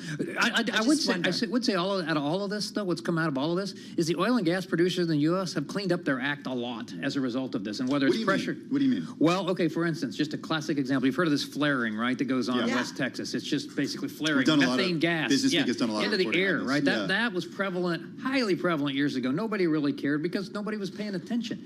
Well, all of this encouragement of EVs and when a lot of these oil and gas companies felt threatened, one of the first things they did was, okay, well, we can clean up our act. We can commit to zero flaring. So there are companies like Exxon and Pioneer did this a long time ago. And a lot of these West Texas producers are committing to zero flaring. That's a huge impact if that happens, or when that happens. It's going to happen. How does this look? Why hasn't it happened already? If it's such a good thing to do, they're almost and there. The energy companies want to be good. Like, I don't know. I never understand why.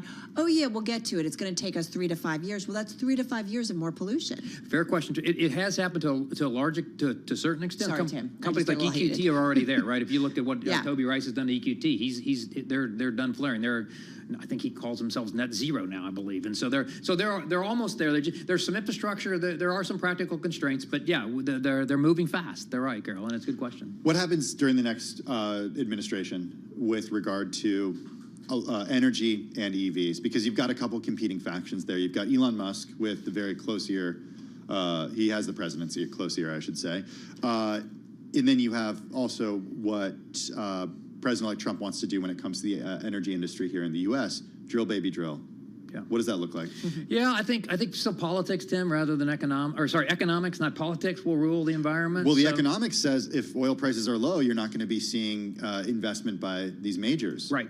And well, that's right. We saw that last week. There's Chevron. No, it's a good point. Chevron lowered their capex guy. I think what you got to get to kind of the Goldilocks scenario for oil prices. I think we're pretty close. We're in the 60s, right? In the high 60s, low. Oil can probably go a little bit lower. But if that happens, you're going to see demand for crude oil, not only just domestically, globally, go up, and it's going to go up pretty substantially. Why do you think demand will go up when the price goes down now? Because aren't we seeing issues in China driving a real lack of demand? Isn't that what the issue is? Potentially, but the economy in the U.S. is going to be pretty strong, it appears. And if these prognosticators are right about the U.S. economy, you're going to see pretty strong demand for oil in the U.S. India, once again, got a lot of economic growth coming from India. That's going to be a place of oil demand. China is kind of a wild card. I mean, I've read both sides of it. Right? Yeah. I've read where it's not going to be as much as what everybody thinks, but I've also heard that obviously they're providing incentives in that country to grow as well, and so they're going to need more oil if that happens, and the lower the price helps. So are you actively still buying some of the big integrated oil companies, whether it's ExxonMobil, whether it's Shell? Those are names that you think for investors make sense? Well, I do, especially companies like Exxon and Chevron, because if you look at, obviously it's been a great year for the markets. You guys talk about it every day, and you're right. It hasn't been such a great year for the energy stocks themselves, right? They've been underperformers, and companies like Exxon and Chevron haven't really kept pace. But yet they've got some really good dividend yields, high free cash flow yields that are higher than what the S&P 500 market average is. In some cases, double what the S&P 500 market average is for high free cash flow yield. They're going to grow the dividends, and basically they've developed themselves into these integrated oil companies that are going to benefit from oil and gas production as well. But they're also doing a lot with low carbon fuels as well, and that's how kind much of are they doing though? A in little. The low carbon world, yeah. You got to start somewhere though, right? Yeah. They're doing things with renewable natural gas. They're doing things with renewable diesel. Plastics recycling and advanced plastics recycling. All of that you have to start somewhere, and these are all new technologies that they're looking to advance. I learned recently that sustainable aviation fuel, it's not necessarily, it's not sustainable in the sense of like, you're burning fry oil. Yeah. You're actually burning jet fuel. It's just produced in a more sustainable way. It's a lot more expensive, though. Yeah, I was going to say, in some cases, though, but maybe they're using, you're right, maybe they're using the vegetable oil from McDonald's. There are examples out here that are kind of interesting in a company like Neste over in I think it's in Denmark, that takes the fry oil, turns it into gasoline or diesel fuel that's then used in the trucks, that takes the new fry oil, the vegetable oil, back to the McDonald's, and then they just continue that endless circular loop. Now, those are rare, but they're kind of interesting stories. I just want French fries now. Hey, Rob, frying the fries in the gas tank of the diesel truck. I want my fries, right. I want the oil first. Okay, and then oil first then. Do what you can. Cool. Rob, last question here. What's your favorite alt energy play or EV play? Oh, EV play? Oh gosh, that's a tough one. I think Tesla's obviously got the corner of the market. I don't know if you can go against Tesla. I mean, the other companies have had a really difficult time. So Tesla's solved the cost equation, I guess. They've been able to solve that. They've obviously it's a highly valued stock, but they've got a lot of things going in a positive way, and they just such dominant market share. It'd be tough if you're looking for an alt energy play EV play to buy a stock other than Tesla. Thank you so much. Really enjoyed this. Rob Thumel, he's portfolio manager at Tortoise Capital, joining us right here in studio. Some headlines. Yeah, some headlines. Kroger's $24.6 billion Albertsons deal has been blocked by a federal judge. The judge found the takeover would lessen competition for U.S. grocery shoppers in a ruling that would likely be a death knell for the deal. And then we have President Joe Biden planning to formally block the $14.1 billion sale of U.S. steel to Nippon Steel on national security grounds once the deal is referred back to him later this month, according to people in the know. And I'm looking at, there was a halt, but the stock, we're kind of waiting for that to begin trading down about 17% beforehand. Bloomberg Business Week is brought to you by Anshin Accountants and Advisors, partner-owned since 1923. Anshin factors in your unique circumstances to develop innovative tax and accounting solutions. Visit anchin.com. Anshin, recalculating what's possible.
It's 3:40 on Wall Street. We do check markets all day long here at Bloomberg. 20 minutes to go ahead of the closing bell and a number of developing stories at this hour. Let's head right over to the first word breaking news desk for today's afternoon call. Here he is, Bill Maloney. And good afternoon, Charlie. U.S. stocks are trading in the red right now, with the Dow currently down 129 points. S&P's dropped 18, while NASDAQ is lower by 0.4%. The U.S. 10-year yield is at 4.22%. Gold is up 32 points. Oil is little changed, while Bitcoin, that's down by 0.6%. Among the main 11 S&P sectors, leaders were telecom and consumer staples. Tech was under pressure, and leaders to the upside in the Dow, Boeing and American Express, while NVIDIA, Merck, and Caterpillar led to the downside. After earnings, Oracle fell 8%, and you mentioned those developing stories. In deal news, Walgreens is in talks to sell itself to Sycamore Partners. Kroger's $25 billion Albertsons deal has been blocked by a federal judge, and Biden is set to finally kill the Nippon Steel purchase of U.S. Steel. Regarding the financials, JP Morgan said that 2025 net interest income could be $2 billion higher than current estimates. And wrapping things up, GameStop reports after the bell. Live from the first breaking news desk, I'm Bill Maloney. Charlie? Okay, we thank you very much, Bill Maloney, to hear live breaking news over your Bloomberg. Type SQUAK, S-Q-U-A, on your Bloomberg terminal. I'm Charlie Pelleton. That is a Bloomberg Business Flash. All right, Charlie, thank you so much. All right, so a lot of news. It's become a busy Tuesday. Let's just get to some of the headlines that just crossed the Bloomberg terminal. A judge blocking Kroger's $24.6 billion acquisition of Albertsons, finding that the takeover would lessen competition for U.S. grocery shoppers in a ruling that marks a likely death knell for the deal. So let's get the intel on that. We turn to Bloomberg Intelligence Senior Antitrust Litigation Analyst Jennifer Reed. Jen, surprise? You thought this was going to be blocked. Yes, right. I don't think this was a big surprise. You know, having attended trial, the FTC really put on pretty strong evidence showing that in thousands of local markets across the United States, that the combination of these two companies would really limit available supermarkets and grocery shopping for consumers, such that it could increase prices, reduce quality, reduce innovation, et cetera. And, you know, that's how this is looked at. Thousands of little mergers all over the country, because people don't go very far for groceries, right? They don't have a lot of options. Yeah. So here, you know, I haven't had a chance to really dig into the decision, but the judge apparently said, yes, the FTC did carry their burden of showing that this creates undue concentration and could cause harm to many markets. Okay, we got shares of Kroger higher by more than 4%. Shares of Albertsons down 3.6% right now. It seems like it kind of caught the market off guard a little bit, given that we're seeing the reaction from these stockholders. You know, I think I'm surprised by that, because I think the consensus was, the people I talked to at the trial agreed with me that they thought the FTC had done a good job here and did what they needed to do. What might have been a surprise was the timing. I don't think people expected this today. So it kind of came a little bit out of the blue. We actually expected it back in October. So at this point, nobody knew when it was coming. Does the timeline get truncated here because of a new administration coming in January 20th? No, I don't think so, because I think this was already very delayed. You know, based on what we've seen with other decisions in cases like this, it really should have come out in October or November. So this was a late decision. We expected it earlier. So I don't really think it had to do with the next administration coming in. And they were planning to do a divestiture, right? Of hundreds of stores, so that they would go into another hands. But still, even that with the review, not enough. You know, once again, I think the FTC did a really good job in this trial showing that divestiture was very complex and would be enormously difficult, and that the proposed buyer, which is CNS Wholesale, really didn't have the experience that it needed to compete with these assets viably, because they're a wholesaler and they don't really run a lot of grocery stores. And that's the problem. They really need to be able to take 600 stores when they have very few to start and be able to operate them quickly. This is what the FTC is supposed to do, right? Like exactly. If about the consumer being harmed. And we are spoiled in an area where we can shop with a lot of different places, either walk to a store or order and so on and so forth. I was going to say online grocery delivery. You can, you know, look, we live in an area that has a high concentration of this. It's different than a lot of parts of the country that don't have that availability. And that's kind of my point, right? That it's not that case. And I think it's not always, you know, it's a little bit apples to oranges in some ways, because it can cost more to do that. And so it's not necessarily an option for everybody, right, in all parts of the country. The companies made a very good argument, I think. They tried to make a good argument, I should say, that there were a lot more options, that you should think of Costco, you should think of dollar stores, you should think of online groceries. Right. But But the FTC said, no, you really have to look at where you can go that's close to your house, where you can get all your staples at a fairly low price, right? And this is really more traditional grocery stores. Is this it? Like, can they? Like, I never know, especially. In what sense? Well, as you said, we have a new administration coming in, and we saw certainly the markets right after the U.S. presidential election that everyone expected it to be an easier regulatory environment, right? And M&A was excited, and so on and so forth. Mona Lisa is trying for Hershey again after failing in 2016. So I'm wondering, can they say, all right, we let things cool and we come back at it? I don't think they will. They suggested at this point they'll abandon the deal. It's been pending for a very long time now. It's going to be expensive, like, too. It's expensive. Oh, it's been very expensive. And, you know, if they appeal, it's another 8 or 9 months. And they can't close the deals. I think at this point they'll probably walk away. Good news for the suppliers to the grocery stores who don't have to deal with as big of a conglomerate to get price pressure. I would think so. That was part of the argument, that we'd be able to compress prices, push down prices from the companies that supply us. You know, and one of the arguments the FTC made is that what happens then is that you have consolidation upstream. You have consolidation with some of those big suppliers to the grocery stores, and those are already industries that are too consolidated, like agriculture. All right, unbelievable stuff. I mean, man, I thought it gets quiet at the end of the year, no? Or do they try to squeeze stuff in? They try to squeeze stuff in? They try to squeeze stuff in. Do you think you'll be in our studio again in the next couple of weeks? I have a feeling, yes, maybe. Okay, you will. All right, get ready. Keep the running shoes on to get up here quickly. Thank you. Thank you. Bloomberg Intelligence Senior Antitrust Litigation Analyst Jennifer Reed. Jen, thank you so much. This is Bloomberg. I'm driving in my car. I turn on the radio. How about you let me drive? Oh, no. Who's gonna drive you home? Honey, please, I'll do the driving. Drive on. Excuse me, I want to drive. It's the question that drives us. This is the Drive to the Close. That funky music will drive us till the dawn. On Bloomberg Radio. Well, look at that. We got less than 13 minutes until the close. Let's drive to the close. Melissa Otto is head of TMT research at the fintech research firm S&P Global Visible Alpha. She joins us from New York. Melissa, good to have you with us this afternoon. You got some picks, some names that we want to get to, including some big tech names. Some of them are lower today, actually. But before we do that, I do want to get your outlook on the macroeconomic environment and how you see things ending the year and then starting 2025. Thank you for having me. It's great to be here. Happy Tuesday. You know, I think as we look out for tomorrow's data to come out from the macro environment, you know, clearly the market's going to be very focused on the inflation data, and then looking ahead to next week, what the Fed is going to do.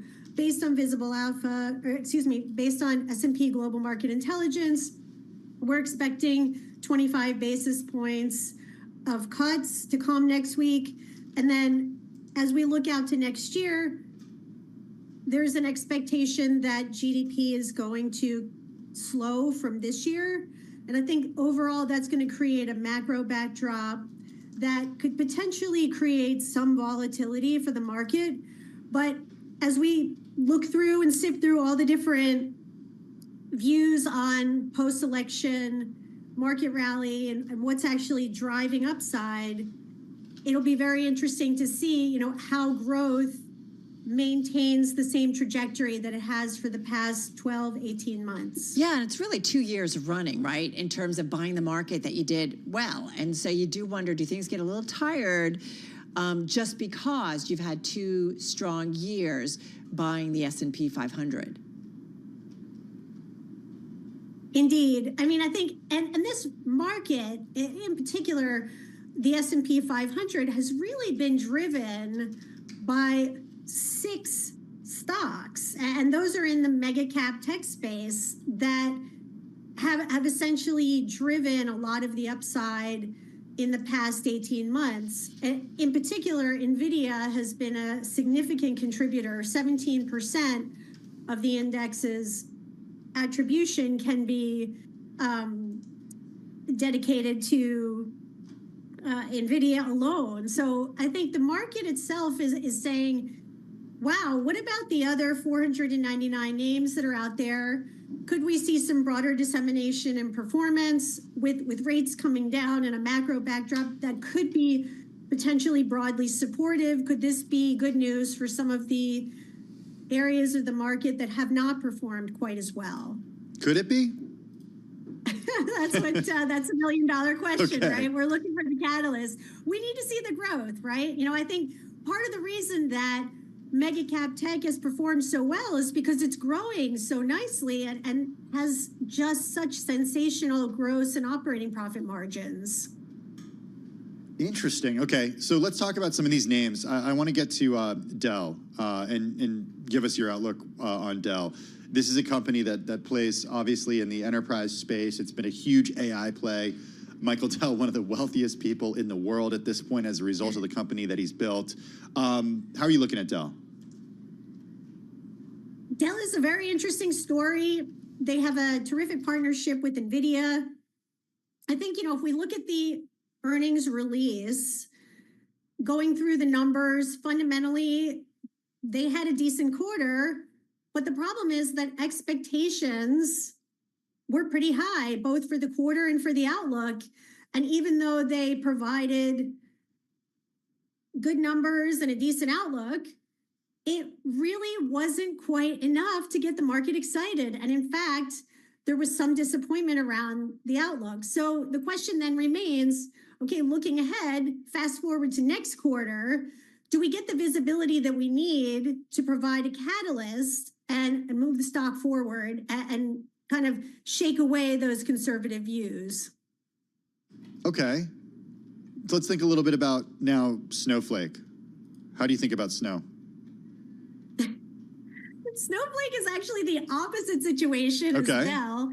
Snowflake, that stock has really been a dog this year. It's been underperforming the market. I think it was down 35% year to date, a real underperformer in the tech space. And a lot of that had to do with the fact that there was a significant management change and some slowing down in their business and some issues around backlog.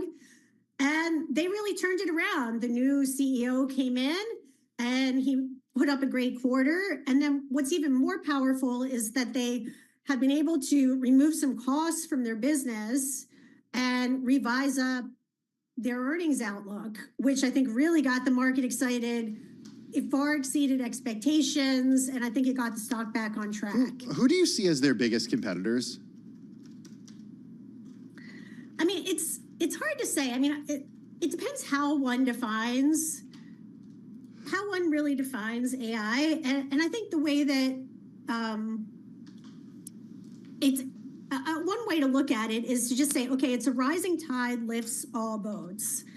And that there really aren't competitors at the moment because there are so many different areas that have yet to be developed, have yet to really rise. We haven't even really seen meaningful use cases for generative AI hit the market in a way that is scalable. Sure, we've seen a couple of examples here and there. There's some things happening in enterprises. There's some neat stuff that has started to become embedded in applications. But if you and I were to say to ourselves, okay, has generative AI really become embedded in our lives? We would probably say not in the way that, say, an iPhone or some other applications have over the past 10 years. And this is really where Snowflake is an important player because they enable a lot of that data to be shareable, to de-silo it, and to really prepare it for a generative AI application. Right. So right. In my view, what makes Snowflake an interesting story is that they are very well positioned to help companies and organizations really get their data ready to be in generative AI. Okay. We're going to leave it on that note. Listen, Melissa, thank you so much. Got a lot of breaking news, unfortunately, and we've got to tap into that. Melissa Otto, head of TMT research at S&P Global Visible Alpha, joining us. from New York City. Happy holidays. Let's get back to some of the breaking news. Wow, look at this. Shares of U.S. Steel down about 11%. Yeah. This after our Bloomberg News team reported that President Joe Biden plans to formally block the $14.1 billion sale of U.S. Steel Corp to Nippon Steel Corp on national security grounds once the deal is referred back to him later this month. People familiar with the matter said. Bloomberg News metals and mining reporter Joe Doe in studio. Good to have you back here. And in studio, surprised, not surprised, we've talked with you about this deal. Yeah, I mean, listen, traders, so political. The guys who have skin in the game had been putting the odds at this deal still being alive at about 30 to 35%, depending on who you talk to. So I don't know if maybe surprise. I don't know if probably not shock, but there was still some hope in this deal. I mean, I think an important bit that we pointed out in our story is that we have sources familiar saying that both companies are prepared for litigation if this thing gets officially blocked. Yeah. So that could also be something you can hang your hat on, that the deal isn't dead. But yeah, the reporting that my colleague Josh Wingrove and I have been working on now for weeks is that once it hits the desk, Biden is going to block the deal. That's his thing. Yeah. So what do you make of the politics of this? He's a quote unquote lame duck president. Right. So, I mean, he didn't need to do this. There's no sort of, a lot of people looked at this as being, okay, well, this is a way to appeal to Pennsylvania voters, or at least voters in the Midwestern swing states. Yeah. That ship has sailed. Yeah. So are you buying into this argument in a different way now? So I think if you look at the national security argument, I think if you look at it politically, one thing Joe Biden has said is he's the most pro-union president of all time, right? Let's just talk about something he has said for 4 years now. And what is this? This is him effectively being able to say that he did the most pro-union thing he could do at the end of his presidency. Yeah. And I think the question had been, will he do that, or will he do, in terms of legacy, will he go what every president, since post-World War II has done, which is, honoring these important diplomatic relationships that we have with key allies. Japan, of course, being a key ally, Nippon Steel, of course, being a Japanese company. Right. I mean, bottom line, was this a threat to the U.S. steel industry? We've talked with you this, but I want to have you repeat it. We've only got 30 seconds, so forgive. I mean, was it a threat? It depends on who you talk to. There are people who said, of course it's not a threat. This company's investing a ton of billions of dollars. They're going to invest billions of dollars into this. There were other people who worried that said, listen, Nippon Steel, 10 years down the line, whatever, 15 years down the line, their board could say, you know what, these assets in Pittsburgh aren't making money anymore, and it costs less for us to import steel from our more efficient mills abroad.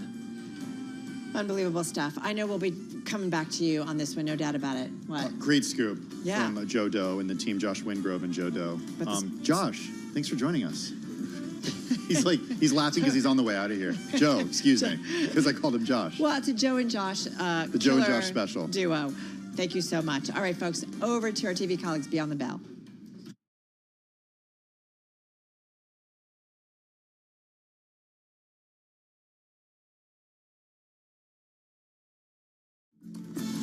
The Closing Bell, Bloomberg's comprehensive cross-platform coverage of the U.S. market close, starts right now. And right now, we are 2 minutes away from the end of the trading day. Romaine Bostic alongside Alex Steele, taking you through that closing bell, a global simulcast. It starts right now. Scarlet Fu being wheeled into the TV studio. Carol Masser, look at that. Back in the radio booth alongside Tim Stenovic as we welcome our audiences across all of our Bloomberg platforms. It's the wheel Here day. On this Tuesday, you had a nice long, 12-day weekend, Carol. Great to have you back. Thank you. Big stories out there today, all involving M&A. Kroger's deal potentially being blocked. Well, I know. I don't know. Walgreens Boots maybe going take private. I wasn't done. You got to wait for the dramatic pause, Carol Masser. Do I have it yet? No. Okay. And Nippon Steel, I know. U.S. Steel, looks like that's done. Look at U.S. Steel. Although Joe Doe was just in the studio and he's like, may not be completely done. So we're going to watch for that one. I will just say I've been watching the home builders, man. They're under pressure, down about 3% here. And this has to do with Toll coming out, Toll Brothers. And they gave out a forecast indicating continued pricing pressure due to high mortgage rates. So we've seen the whole home builder group under pressure in today's session. How come everyone's ignoring Bitcoin? Down 0.6%, above $95,000. 0.6%? Yeah, that's why we're all ignoring it. Is that allowed for Bitcoin? I thought they were only supposed to move in like increments of 10% or more. Bitcoin's price. Yeah. Do not worry. All right. right, thank you. Yeah, hit $100,000, then comes back. Yeah. Exactly. That's basically unchanged for Bitcoin at this point. You got to wonder, though, about these deals that are blocked. I mean, won't the companies just kind of sit tight for a couple months and then they can push it through again? Well, that was my question, Scarlett. I mean, obviously the Kroger deal, which has been like 2 years in the making, I guess I could understand why they would walk away from that. But you also kind of wonder, I don't know, if you had waited another month and a half, would you have a different environment? I mean, it's very possible, but it's been 2 years already, so. Yeah, I guess, yeah. And as Bloomberg reporters have pointed out, they've already racked up almost $1 billion in costs related to that acquisition. That's not even including a potential breakup freeze should it fall apart. We get the closing bells in New York, and it is red across the screen here in U.S. markets. The Dow Jones Industrial Average down 150 points, or about 0.3%. Similar percentage drops for the S&P 500 as well as the NASDAQ Composite. The Russell 2000 closing out the day down about 10 points, or 0.4%. All right, back to the big caps I go in the S&P 500, guys, and it's definitely a much more negative tone today. 154 names in the S&P 500 gaining ground today. Scarlett, 348 to the downside. All right, let's take a look at the sector performances, too, because there's a lot of red on that screen. You've got communications, services, consumer staples, and consumer discretionary in the green, but really the only group that is up firmly is communications services, thanks to Alphabet.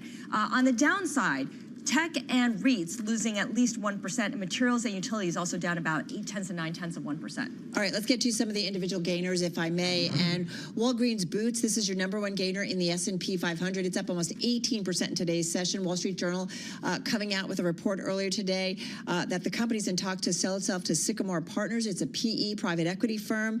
So we saw really big moves. Stock was up as much as 28% in today's session. Its biggest single-day gain since at least 1980. That was on, of course, an intraday basis. So keep in mind that this is a stock that's been under pressure throughout the last year, losing about 2/3 of their value over the course of the year through Monday. So interesting to see, and we'll have to see ultimately whether or not some kind of deal gets done. Yeah, the Journal had some great statistics showing all the sort of takeover attempts or takeover sort of kicking the tires of this company and the valuations they were at, and it's just down, down, down, down, down. Yeah, right. Yeah. So a little bit of a different tone today, but we'll see what happens. So stand by, TBD on this one. Google, Alphabet. This one was top gainers in both the NASDAQ 100 and the S&P 500, guys, up almost 6% in today's session. You had the company analysts applauding the Google parent announcement yesterday of a major development in quantum computing through the use of its Willow quantum chip. So there's some of that going on. There's another side story on how Google is investing in mega energy parks that will generate renewable power as the company races to fuel its data centers. I mean, that's been going on as an aside. But anyway, that one definitely on our radar. And then I just want to bring up Boeing, if I may, in terms of that company. And that stock, I'm looking at about a 4.5% gain in today's session, so a little bit off its highs, saying it resumed assembly of its best-selling aircraft after a debilitating 53-day-long strike.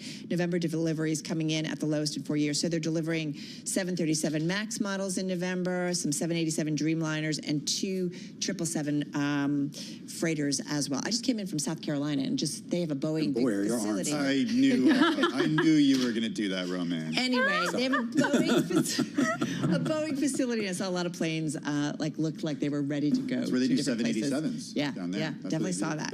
Hey, I want to start with Oracle shares. In the S&P 500, it was among the worst performers on a percentage basis. They fell the most in a year after the company reported lukewarm quarterly revenue. It disappointed investors who had sent shares of the company to its best year-to-date performance going back a couple decades. The company did recently boost the stock to a record high on enthusiasm for that cloud business.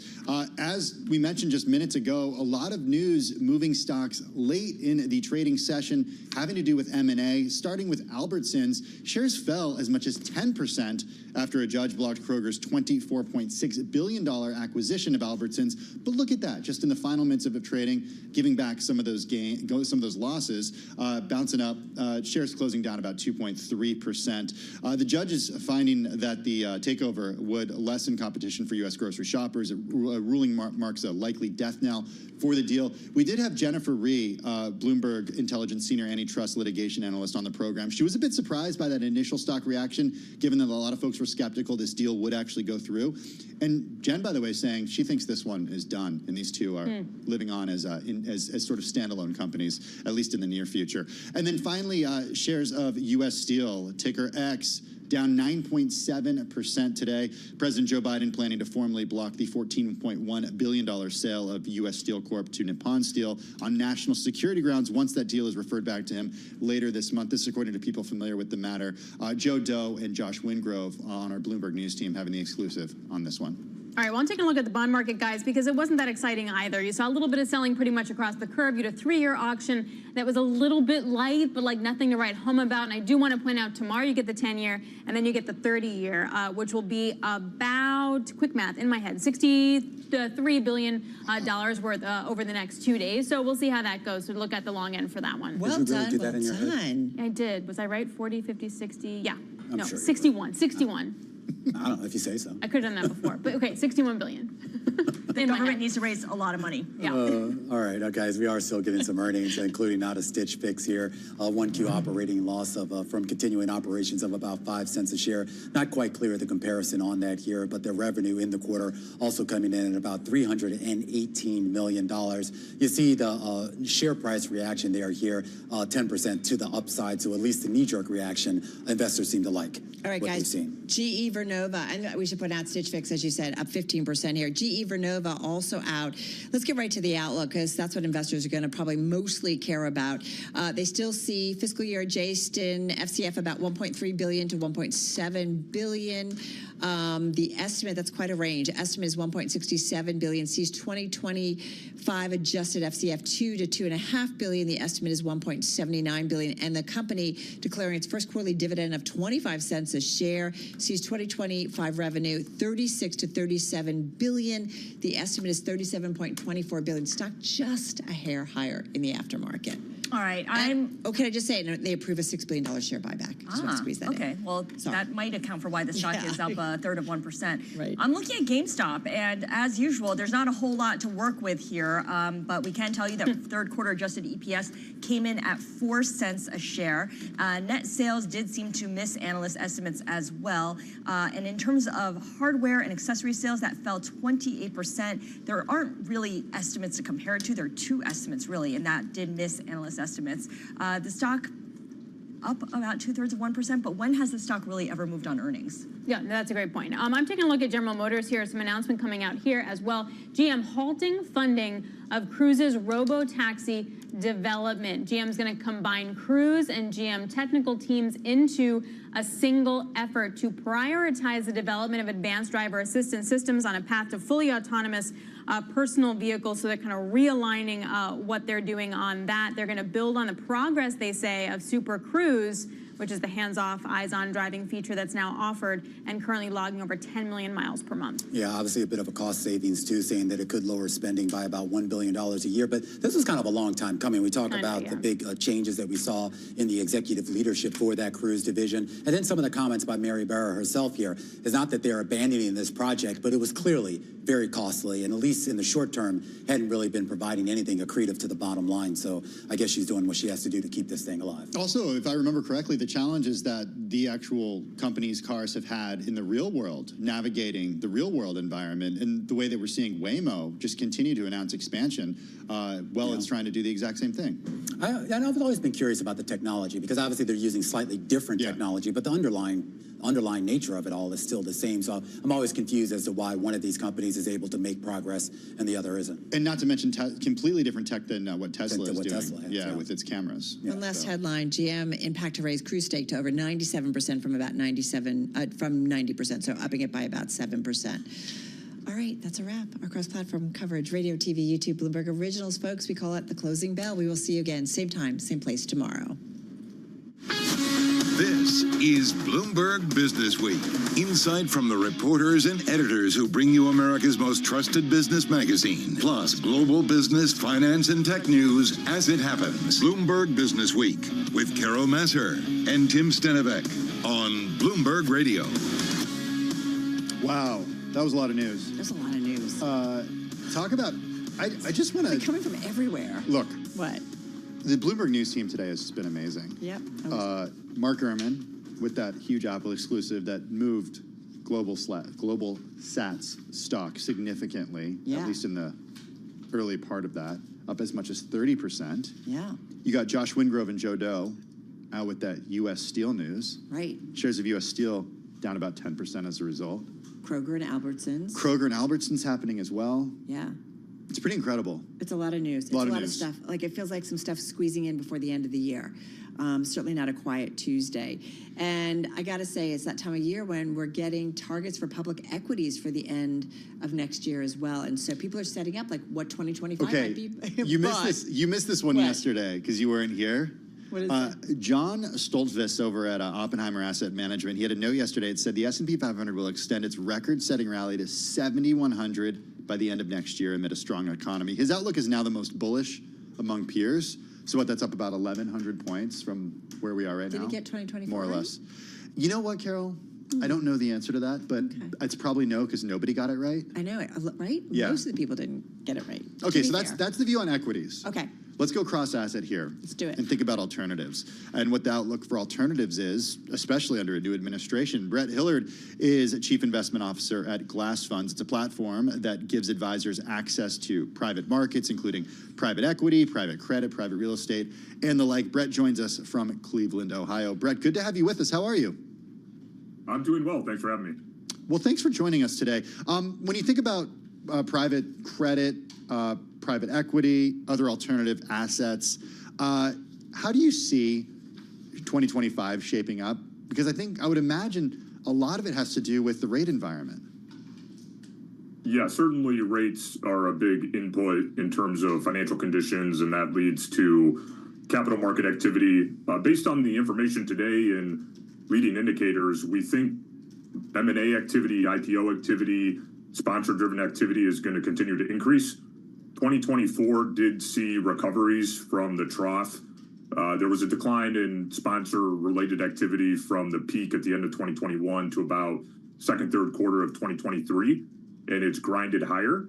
And with interest rate policy having less uncertainty to it, credit spreads tightening, and getting certainty around the election that there was a clear victory on either side, as well as a potential loosening of M&A regulations and FTC reviews, all indicators point to continued capital market activity, specifically driven by private capital sponsors. Hey, Brett, it's interesting, but I want to take a step back and just get an understanding of what Glass Funds does. I was poking around the website a little earlier. It's a platform that gives advisors access to private markets. Where exactly do you play in the supply chain here, the ecosystem? How exactly does it work? Do you guys actually manage the assets, or are you connecting? We're a service provider, mostly to wealth management firms. They're looking to implement alternative portfolios across hedge funds and private capital. And implementing diversified, customized portfolios by client can be administratively intensive. So we offer a number of technology solutions, aggregation solutions, as well as research services to help them allocate, construct portfolios, and actually implement those across hundreds, if not thousands, of clients. So is it like a two-sided market here? You have the advisors you serve, but also then the folks who actually own the assets who you give those advisors access to? Is that the way it works? Correct. One of our core functions is unlocking, institutional strategies that may have high minimums. It's not uncommon that we see private capital funds have a minimum of $5 million up to $20 million. Now, if you're an individual investor looking to build a diversified portfolio, that can be challenging. And so we aggregate small tickets and write the sponsors a big ticket. Advisors can allocate their clients for as little as $50,000 to our platform, and advisors can use our research services to help them select managers, or if they have manager sourcing capabilities and research capabilities, they can select their own funds and use our platform to help them scale it across a large number of clients. So you create, though, the fund that an investor can actually ultimately invest in. Is that correct? Yes, that's correct. We help them implement allocations, and each client of a wealth management firm, they can own a fully customized portfolio across hedge and private capital. So client A could own, 10 funds, and client B could own 10 entirely different funds. So where's the demand? I mean, the alt, space, we talk a lot about, and increasingly, in fact, we talked a little bit earlier about what hedge funds are doing to like open up their world to high net worth individuals, and even actually kind of taking a step down into what they're calling mini millionaires. So your doctors, your lawyers, because they're looking for people to invest in their hedge funds, because the institutional investors are a little bit frustrated about some of the performance and locking up their money at this point. What are you seeing in terms of flows? Where do people want to go when it comes to alternative investing? Is it private credit? Is it private equity? What is it? We see pretty consistent high demand across private credit, buyout, and real estate, and a little more opportunistic demand across growth, venture, other real assets, and other esoteric strategies. Okay. Wait, explain what that means. Core allocations within a wealth management portfolio, typically they'll be larger allocations to buyout and also private credit. There's individual investors gravitate towards higher income. They could be in retirement and looking for distributions periodically. Also within real estate, that's a consistent exposure. It can be a nice inflation hedge. It can be income generating. Plus, there's a high degree of familiarity with real estate. There's a lot of ultra high net worth individuals that have owned investment properties, so they'll gravitate towards that. And then also, we do see activity in lesser trafficked areas such as music royalties, litigation finance, other types of areas that are a little more niche and have a different risk return profile. Yeah, and also a different sort of like return, a different sort of cash flows profile, right? Like an asset such as that. How would you describe the cash flows on like royalties? Yeah, so music royalties can be interesting because there's a secular growth in streaming. The music recording industry went through a very long restructuring period, early or late 1990s, early 2000s with, the share filing services disrupted that business model. And it took a long time for that to restructure. But, total music industry revenues have continued to grind higher. And with the opening of the capital markets to IP, a lot of private capital has come into this space. And this can be attractive. It's a recession resistant cash flow stream. If times become more challenging, probably going to cut other discretionary spending versus a $10 to $15 monthly subscription to music. It provides a lot of utility relative to its cost.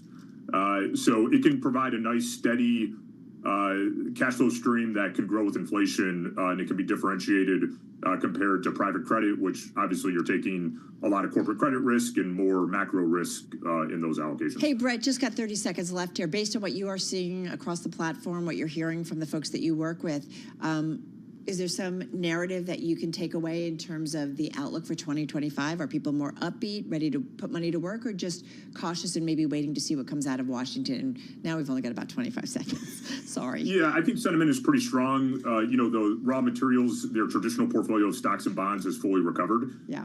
So, there's much more dry powder on the sidelines and sentiment's pretty good. So allocations throughout 2024 have been good, and we expect that to continue in 2025. All right. Well, great to check in with you. Brett Hilliard, Chief Investment Officer at Glass Funds, joining us from Cleveland, Ohio. Happy holidays. Got to just say, Dave & Buster's just came out with some of their earnings. Stock's down about 5% in the aftermarket. I'm guessing Charlie's going to pick up some of the details. Dave and Buster. Dave and Buster's. Dave and Buster's.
It's 4:21 on Wall Street. We do check markets all day long here at Bloomberg, and we are dealing with a number of major stories at this hour. GM's Cruise self-driving car unit will exit the robo-taxi business. It is a retreat from a market that proved costly and full of reputational pitfalls for the automaker. After hours, we got GM shares up by just about 2.3%. A judge this afternoon blocked Kroger's $24.6 billion acquisition of Albertsons, finding the takeover would lessen competition for U.S. grocery shoppers in a ruling that marks a likely death knell for the deal. Bloomberg senior litigation analyst Jen Rhee was a guest right here on Bloomberg Business Week. The FTC really put on pretty strong evidence showing that in thousands of local markets across the United States, that the combination of these two companies would really limit available supermarkets and grocery shopping for consumers such that it could increase prices, reduce quality, reduce innovation, etc. Bloomberg's Jen Rhee. The other major story today, sources tell Bloomberg President Biden plans to formally block the $14.1 billion sale of U.S. Steel Corp to Nippon Steel on national security grounds once the deal is referred back to him later this month. Stocks lower across the board ahead of the CPI report. S&P down 17, down 0.3%. The Dow also down 0.3%. NASDAQ down by 0.3%. The 10-year 4.22%. The 2-year 4.14%. Gold up 1.2%. West Texas Intermediate crude just about flat on the day, 68.38 a barrel. And Bitcoin now down 0.4%, 96,537. For on-demand news, 24 hours a day, subscribe to Bloomberg News Now wherever you get your podcasts. I'm Charlie Pellet, and that is a Bloomberg Business Flash. Thanks so much for that update, Charlie. Do appreciate it. Well, there's perhaps no name that's more associated with the AI euphoria we've seen over the last couple of years than NVIDIA. Shares up about 900% since the start of last year. And according to our next guest, it's the best performing U.S. stock in history. Take him as senior technology writer for Barron's. He's a former columnist for Bloomberg Opinion. He's back. He's got a new book out today. It's called The NVIDIA Way, Jensen Huang and the Making of a Tech Giant. Tay joins us here in the Bloomberg Interactive Brokers studio. Tay, welcome. Thanks, Tim. It's so great to be here. Thanks, Carol. Yeah, congrats on the book. So if you, I remember when I was a teenager walking by a computer, and it had an NVIDIA logo on it. Mm-hmm. I think it was like a sticker because this person was a gamer. Then I went decades without hearing about NVIDIA until the crypto boom in 2016 or so. If you weren't a gamer or a tech analyst, NVIDIA might not have been on your radar until the last couple of years. I went back and looked at market cap. It was shy of a $20 billion company until around 2016. It's $3.3 trillion now. When did NVIDIA get on your radar?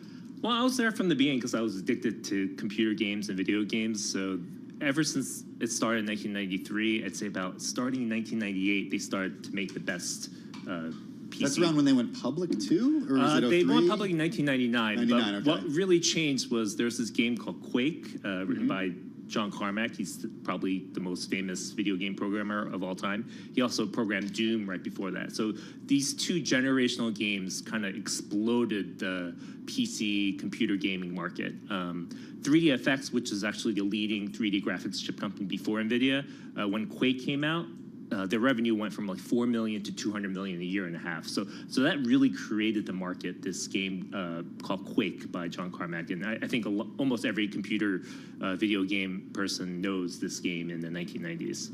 So how did they get to be the company that we talk about nonstop today? And I'm looking at a chart going back to 1998. And for a long time, it kind of moved along and didn't do much. And then you go to kind of late in 2022, and then it just took off. Mm-hmm. Well, it was still a great company in the first 10, 15 years. I think it was the fastest growing company to get $1 billion run rate. It beat Broadcom in the first 10, 15 years. So this is a very fast growing, strong company. It's just on a different level now where it's right behind Apple, but it was the most valuable company for a big part of this year. So it all started with the 3D graphics, and then programmable GPUs, and then CUDA, and now with tensor cores and AI chips. And Jensen Huang, who's the co-founder and CEO, every single major computer shift in computer chips and 3D graphics, he's learned to positioned NVIDIA to take advantage of it. I compare him in the book to Reed Hastings with Netflix. Hastings had this intuitive sense that someday we're just going to watch video over the internet. But the technology wasn't ready yet, so he started the DVD buy rental business and just stayed around and invested in the technologies. And when the internet infrastructure with broadband got good enough for consumers and the video streaming technology was there, he jumped on it and was the first mover and dominated that market. Jensen and NVIDIA did that like with 3-4 different markets. Like every single time he positions the company, he doesn't know exactly when it's going to take off. Like maybe it's 5 years from now, maybe it's from 7 years from now, but he positions the company, invests tremendous amount of capital in R&D, and the software ecosystem is actually a huge competitive advantage that he invested in. Well, let's talk about him as a leader, him as a visionary. You spent some time with him during the writing of this book. You interviewed him earlier this year. What would you say it is about his personality, his leadership style, the way he conducts himself that has created this culture at NVIDIA that has allowed it to not just succeed but dominate? I would say there are 3 pillars, and the NVIDIA way is basically the Jensen way, because I mean he's there from the beginning and created this. Remember, culture. There's a Netflix way too. Oh, well, but this is like this is Jensen's way. Okay. I would say 3 pillars are insane work ethic, talent cultivation, and speed and velocity. So I'll just talk through each 3. Work ethic, no one works harder than Jensen. I mean, he is reading 100 emails from his employees every day. He works all weekend. Elon Musk? Maybe Elon Musk is up there. Sorry. But I'd even argue compared to Elon, maybe Jensen works more. Like he says he can't, when he goes to the movie theater, he can't remember the movie because he's constantly thinking about work all day. He like lives and breathes work, and work is relaxing. Like he drinks a Highland Park scotch late at night and Sunday, and he's going through emails and like peppering his employees, do this, do that. And that's his life. So even at the beginning, like I have these stories when I talk to these early employees, like they're working past midnight, waking up at 4 or 5 in the morning. Yeah. And this is a time when Intel was about to crush them. And I had this one employee telling me, well, Jensen just inspired me to work even harder. So even though like I should go back to bed and I really want to go back to bed, I'm going to get to work early and work even harder. So work ethic, no one's going to beat Jensen when it comes to work ethic. He's a workaholic and will outwork anyone. In terms of talent cultivation, he knows that the only way you win in technology is hiring the best people. So he's constantly recruiting. Every time he interviews or talks to someone, he goes, who have you worked with in the past that were rock stars? Yeah. And he pockets that knowledge. And then 3 years later, he's like recruiting that person, constantly badgering them. And sometimes they say no in the beginning. It's like, no, I don't want to leave my cozy company. But he usually gets the people. And then they stay for 25, 30 years.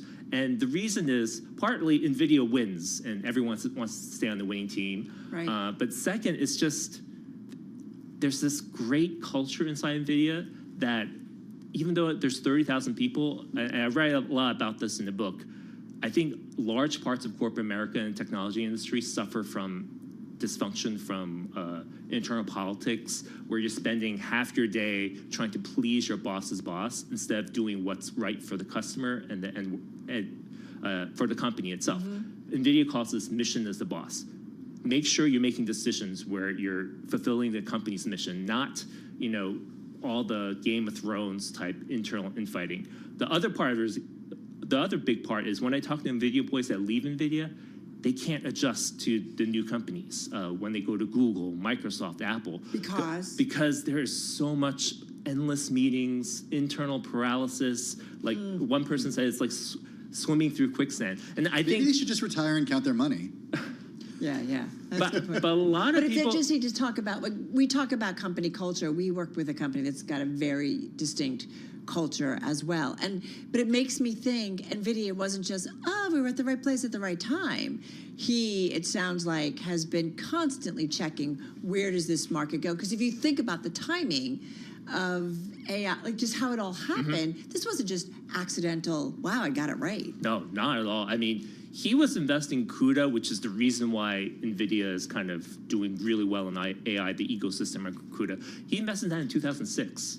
And then when deep learning took off in 2013, he was like, we need to invest in AI software libraries, and we need to go to campuses and like spread the religion of CUDA. Explain what CUDA is. CUDA is a programming platform for parallel computing, which is what NVIDIA GPUs do. So basically, NVIDIA's, they call it accelerated computing, but it's basically just parallel computing where each GPU has thousands of tiny little processors, and most computer PCs run on CPUs, which have 4 to 8 processors normally. So NVIDIA's kind of computing architecture is based on this parallel, tiny processor mentality. And Jensen, from the beginning, even in 1993, saw this as the future of computing. Like, you're going to break apart all the workloads into tiny little processes, and they're going to work on GPUs. And he saw that from the beginning, that this is the way the world of computing is going to go. So when AI took off, NVIDIA But it was 16 years. So that's amazing. Like how does you kind of keep going? Because he knows, like I said about Netflix, he knows where the future is going to go. Yeah. And he will keep I mean, the amazing thing about CUDA is all these. I mean, I have a chapter in the book about Starboard Value, who is a very famous activist hedge fund. Totally. They were board members at NVIDIA were worried when Starboard took a big position that they were going to clamp down on CUDA, because Wall Street was all over Jensen for investing so much in CUDA. It was taking die space on the chip. It was crushing their gross margins for years. Right. And he kept doing it because he was convicted this would be the future. Yeah. And luckily for NVIDIA, Starboard didn't go activist. They kind of pressured NVIDIA. NVIDIA did a big stock buyback. The stock went up for 20% in a very short period, and Starboard was like, I'll take that gain. Then Jeff Smith told me that he was like, I should have never sold NVIDIA. He met with Jensen. He was impressed by Jensen. Seriously? Yeah, he took the short-term gain, and that's history. But yeah, Jensen does that all the time. I mean, the two key technologies for video game GPUs that the reason why gamers spend up to $1,600 to play video games on a computer is DLSS, which is this AI upscaling technology, and ray tracing, which helps the GPUs do lighting better. Like, it's amazing. He invested in ray tracing for 10 years before it was commercialized. Like 10 years. Most companies will invest it for 2-3 years and then give up. DLSS took 6 years, right? So this is a company where he tells me, like, he's paranoid about getting disrupted by he's a student of history and all that stuff. And they're coming for him. Yes. Every company is coming for him, and he knows that they're going to come up from underneath, and companies get complacent. And that's the thing. He is paranoid about being complacent. So he knows that one thing he said, if you don't invest, you're dead in technology. He knows that. Which is so true. Begs the question to me, so what is he looking at next? And I don't know if he gave you any clues, but don't go anywhere, because we're going to do a little bit of news, and we're going to come back with Tay Kim, senior technology writer over at Barron's, former Bloomberg opinion columnist, and his new book out, The NVIDIA Way, Jensen Huang and the Making of a Tech Giant. We're going to continue our conversation. You're listening and watching Bloomberg Business Week.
It's 4:40 on Wall Street. We do check markets all day long here at Bloomberg. A judge has blocked Kroger's $24.6 billion acquisition of Albertsons, finding the takeover would lessen competition for U.S. grocery shoppers in a ruling that marks a likely death knell for the deal. And sources tell Bloomberg President Biden plans to formally block the $14.1 billion sale of U.S. Steel Corp to Nippon Steel on national security grounds once the deal is referred back to him later on this month. GM is going to halt funding of Cruise's robo-taxi development. Stocks lower today ahead of the CPI report tomorrow. The Dow, the S&P, and NASDAQ all declined. S&P down 18, a drop of 0.3%. So the S&P now at 6,034, retreating further from last week's records. The Dow down 0.4%, down 154 points. NASDAQ down 49, a decline of 0.2%. 10-year 4.22%, with a 2-year 4.14%. Gold up 1.2%, $26.93 the ounce. West Texas Intermediate crude 68.48 a barrel, up 0.2%, and Bitcoin now down 0.1%, 96,783. Bottom line, a down day for the U.S. stock market. We've been talking a lot about NVIDIA. In the meantime, Melissa Otto, the head of TMT research at S&P Global Visible Alpha, interviewed right here on Bloomberg Business Week, talked about the outlook for the Federal Reserve. I think the market itself is saying, wow, what about the other 499 names that are out there? Could we see some broader dissemination in performance with rates coming down and a macro backdrop that could be potentially broadly supportive? Could this be good news for some of the areas of the market that have not performed quite as well? Melissa Otto of S&P Global Visible Alpha, she alluded to NVIDIA. That stock today down by 2.7%. So again, recapping, stocks lower, S&P today down 0.3%. For on-demand news 24 hours a day, subscribe to Bloomberg News Now, wherever you get your podcasts. I'm Charlie Pelleton. That is a Bloomberg Business Flash.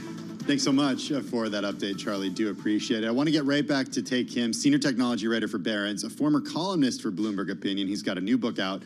It's out today. It's called The NVIDIA Way, Jensen Huang and the Making of a Tech Giant. Tej joins us here in the Bloomberg Interactive Brokers studio.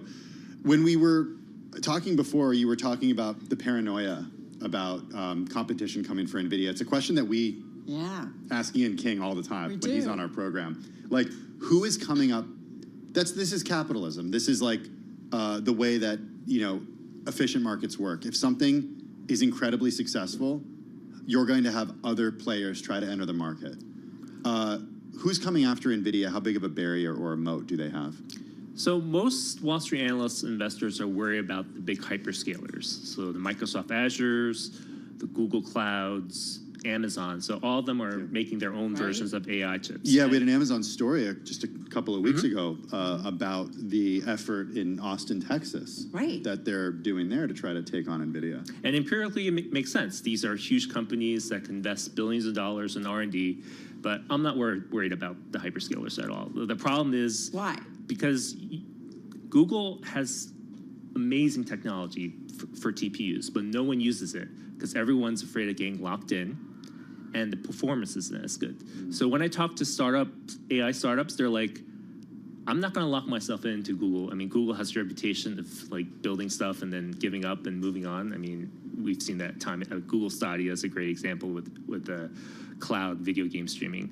And no one wants to get locked into one vendor. And with NVIDIA, you get the best performance. So also the most important thing is NVIDIA with CUDA has been optimized for over 15 years. So if you ever have a problem, you could look up and say, oh, this is how we fix it, and they ironed out all the bugs. And if you're an AI startup, you have 100 problems you're working on. One CEO told me, I don't want another problem where if you port your software to a different AI chip platform, you always have problems. It's like going from x86 to PowerPC back in the day. So you don't want that problem. And then the other problem is NVIDIA is great. One of the biggest competitive advantages is they accelerate product cycles. So back in the 1990s, the way they drove all their competitors out of business was the typical video game chip took 18 months to design and ship. And they're like, forget that, we're gonna do it every 6 months. And because they're so the work ethic and relentless execution, it drove all the competitors out of business. So last October, it took them 2 years to make a major GPU chip platform. And they're like, forget that, we're gonna do that every year. So why would you switch to a different platform to save a little money on the hardware side when Jensen is gonna come out with a better AI GPU platform every 12 months? That's 30 times faster. It's hard to compete with that. Yeah, you can't. And the technical risk is a huge thing, because if you port your stuff over, it might not work. There might be bugs, and you don't want to risk that. Like, time to market, if you're an AI startup right now, is everything. And the fastest time to market is by using NVIDIA. And yet, as you write, Jensen's always looking ahead. What's next? It sounds like he's constantly churning and looking at whether it's 5 years from now, 10 years from now, as you talk about the things that he was investing in for a really long time, including these AI chips. So where is he looking next? So I've listened to hundreds of hours of the speeches the last few years. Like, the internet's an amazing thing. I've talked to him directly, and I know the two most important things he's most excited about. Number one is digital biology. This area is just perfect for the AI computation power that's just going up exponentially. So making drugs. Exactly. It's drug discovery, like molecule simulation. Medicine, stuff like that. All that stuff. And I've talked to a drug startup. I talked to the head of Bristol Myers Squibb Digital, and they're seeing vast productivity gains by using NVIDIA AI server systems. And it makes sense. All these companies, especially the big companies, have decades of clinical data that they could put into these AI GPU systems. And the thing that is really critical that's leading to innovation is that you're getting these AI GPU clusters that are scaling from 16,000 GPUs and now to 100,000, and now they're building 1 million. That it's just a matter of time. So this vast amount of computing power can access and digest all that data, figure out all the permutations, and simulate all the biological interactions, and you could figure out drugs that could cure disease. Be very specific. It does seem like NVIDIA is inextricably bound to Jensen and Jensen to NVIDIA. What's the succession plan? I don't. First of all, he doesn't. I don't see him giving up NVIDIA anytime soon. This is his life. This is what he enjoys. So I'm completely 100% convicted that he's not planning to leave anytime soon. I mean, this is the love of his life. He says, "I love NVIDIA all the time." Everybody gets older. Everybody gets older. But how much of the company is him? Like, we talk about this when you've got an individual so identified with the company that if, God forbid, are there individuals? I mean, after Tim Cook, they were able to figure out their way forward. After Steve Jobs. I mean, forgive me. I'm sorry, Tim. After Steve Jobs. But you know what I'm saying? Yeah, I mean, I think that's the critical question. He talks about how he kind of configured and structured NVIDIA to be a race car that he could steer perfectly. It's like perfectly matches his way of managing a company. I think it's a question for every big company, right? Like, this successing CEO, who it is matters. I mean, do you get a John Sculley who almost drove Apple out of business? Right. Or do you get a Satya Nadella who just took Microsoft to new heights? I mean, that's a question for every company. One question we really want to know, did you get to see the closet where all the leather jackets are? No. What? Come on. But it's such a part of him, right? Yes, No questions or anything came up? I did not focus on the leather jackets. I probably should have. I did not ask about that, but... Part 2. Yeah. Future column. Yes. Great deep dive about a company that we talk about, I feel like, on a daily basis, and really has kind of changed, certainly, the investment narrative in a big way.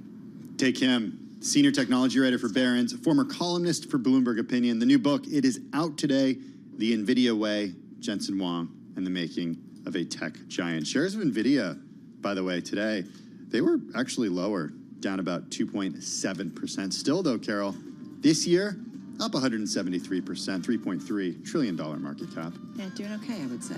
Yeah, that comes after, what, last year's record run as well? It was up to almost 240% last year. Yeah. Yeah, it's quite a run. Great stuff. Check it out, folks, and we'll probably include that in our weekend podcast, too. Interesting stuff. This is Bloomberg Business Week.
This is Bloomberg Business Week with Carol Massar and Tim Stenivek on Bloomberg Radio and Television.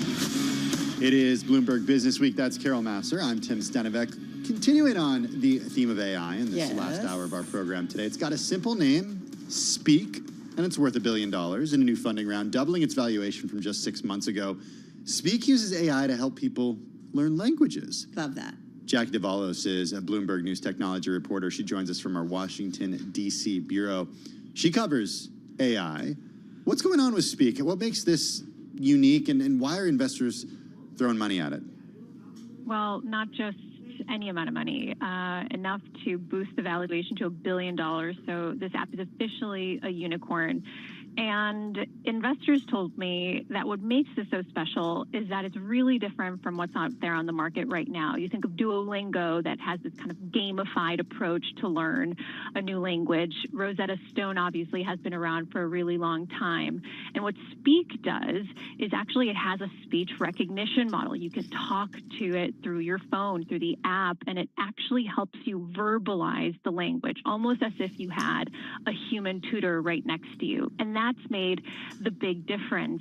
As the founders told me, that when you really want to become fluent, that's the kind of practice that you need day in, day out. And human tutors get expensive. So you could essentially have a conversation, and would they like correct you kind of thing? Is it some of that going on? That's part of it. You get this real-time feedback. Even if you have kind of a thick accent, it's able to kind of detect little mistakes that you make, or it can kind of tweak a certain pronunciation. And so really, this started off in South Korea. That's where it really gained a lot of traction. They're now taking the app global. They are hoping to expand to the United States, to Latin America, expand to different languages. This has mainly been an app that helps you learn English, but they're going to expand into French and Spanish and other popular languages with the $78 million that they just raised. You know, I look at something like this and I think about ed tech, and you know, not just something for learning another language, but is this the type of technology that our kids are going to be using in schools soon?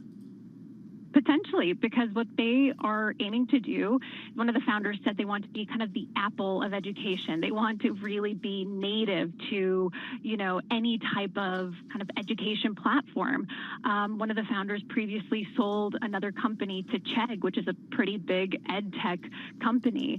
So they're not totally foreign to this, but what makes them different is that they've always been in AI, as opposed to some of these other companies that have incorporated generative AI almost like in a secondary kind of way after it came onto the scene.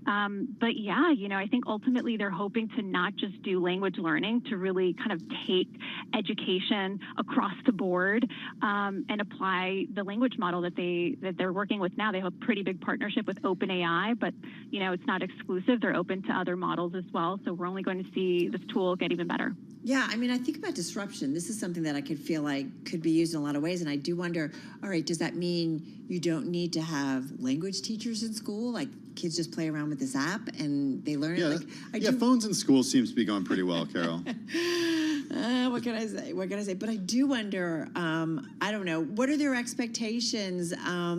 This is a big funding round. Are we expecting an IPO anytime soon? What are we hearing?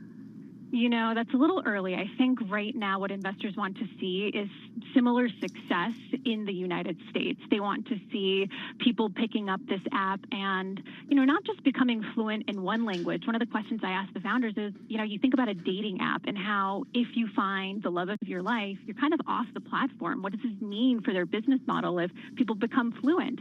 And the way they see it is, it doesn't just stop when you become fluent, then you want to become more of a native speaker.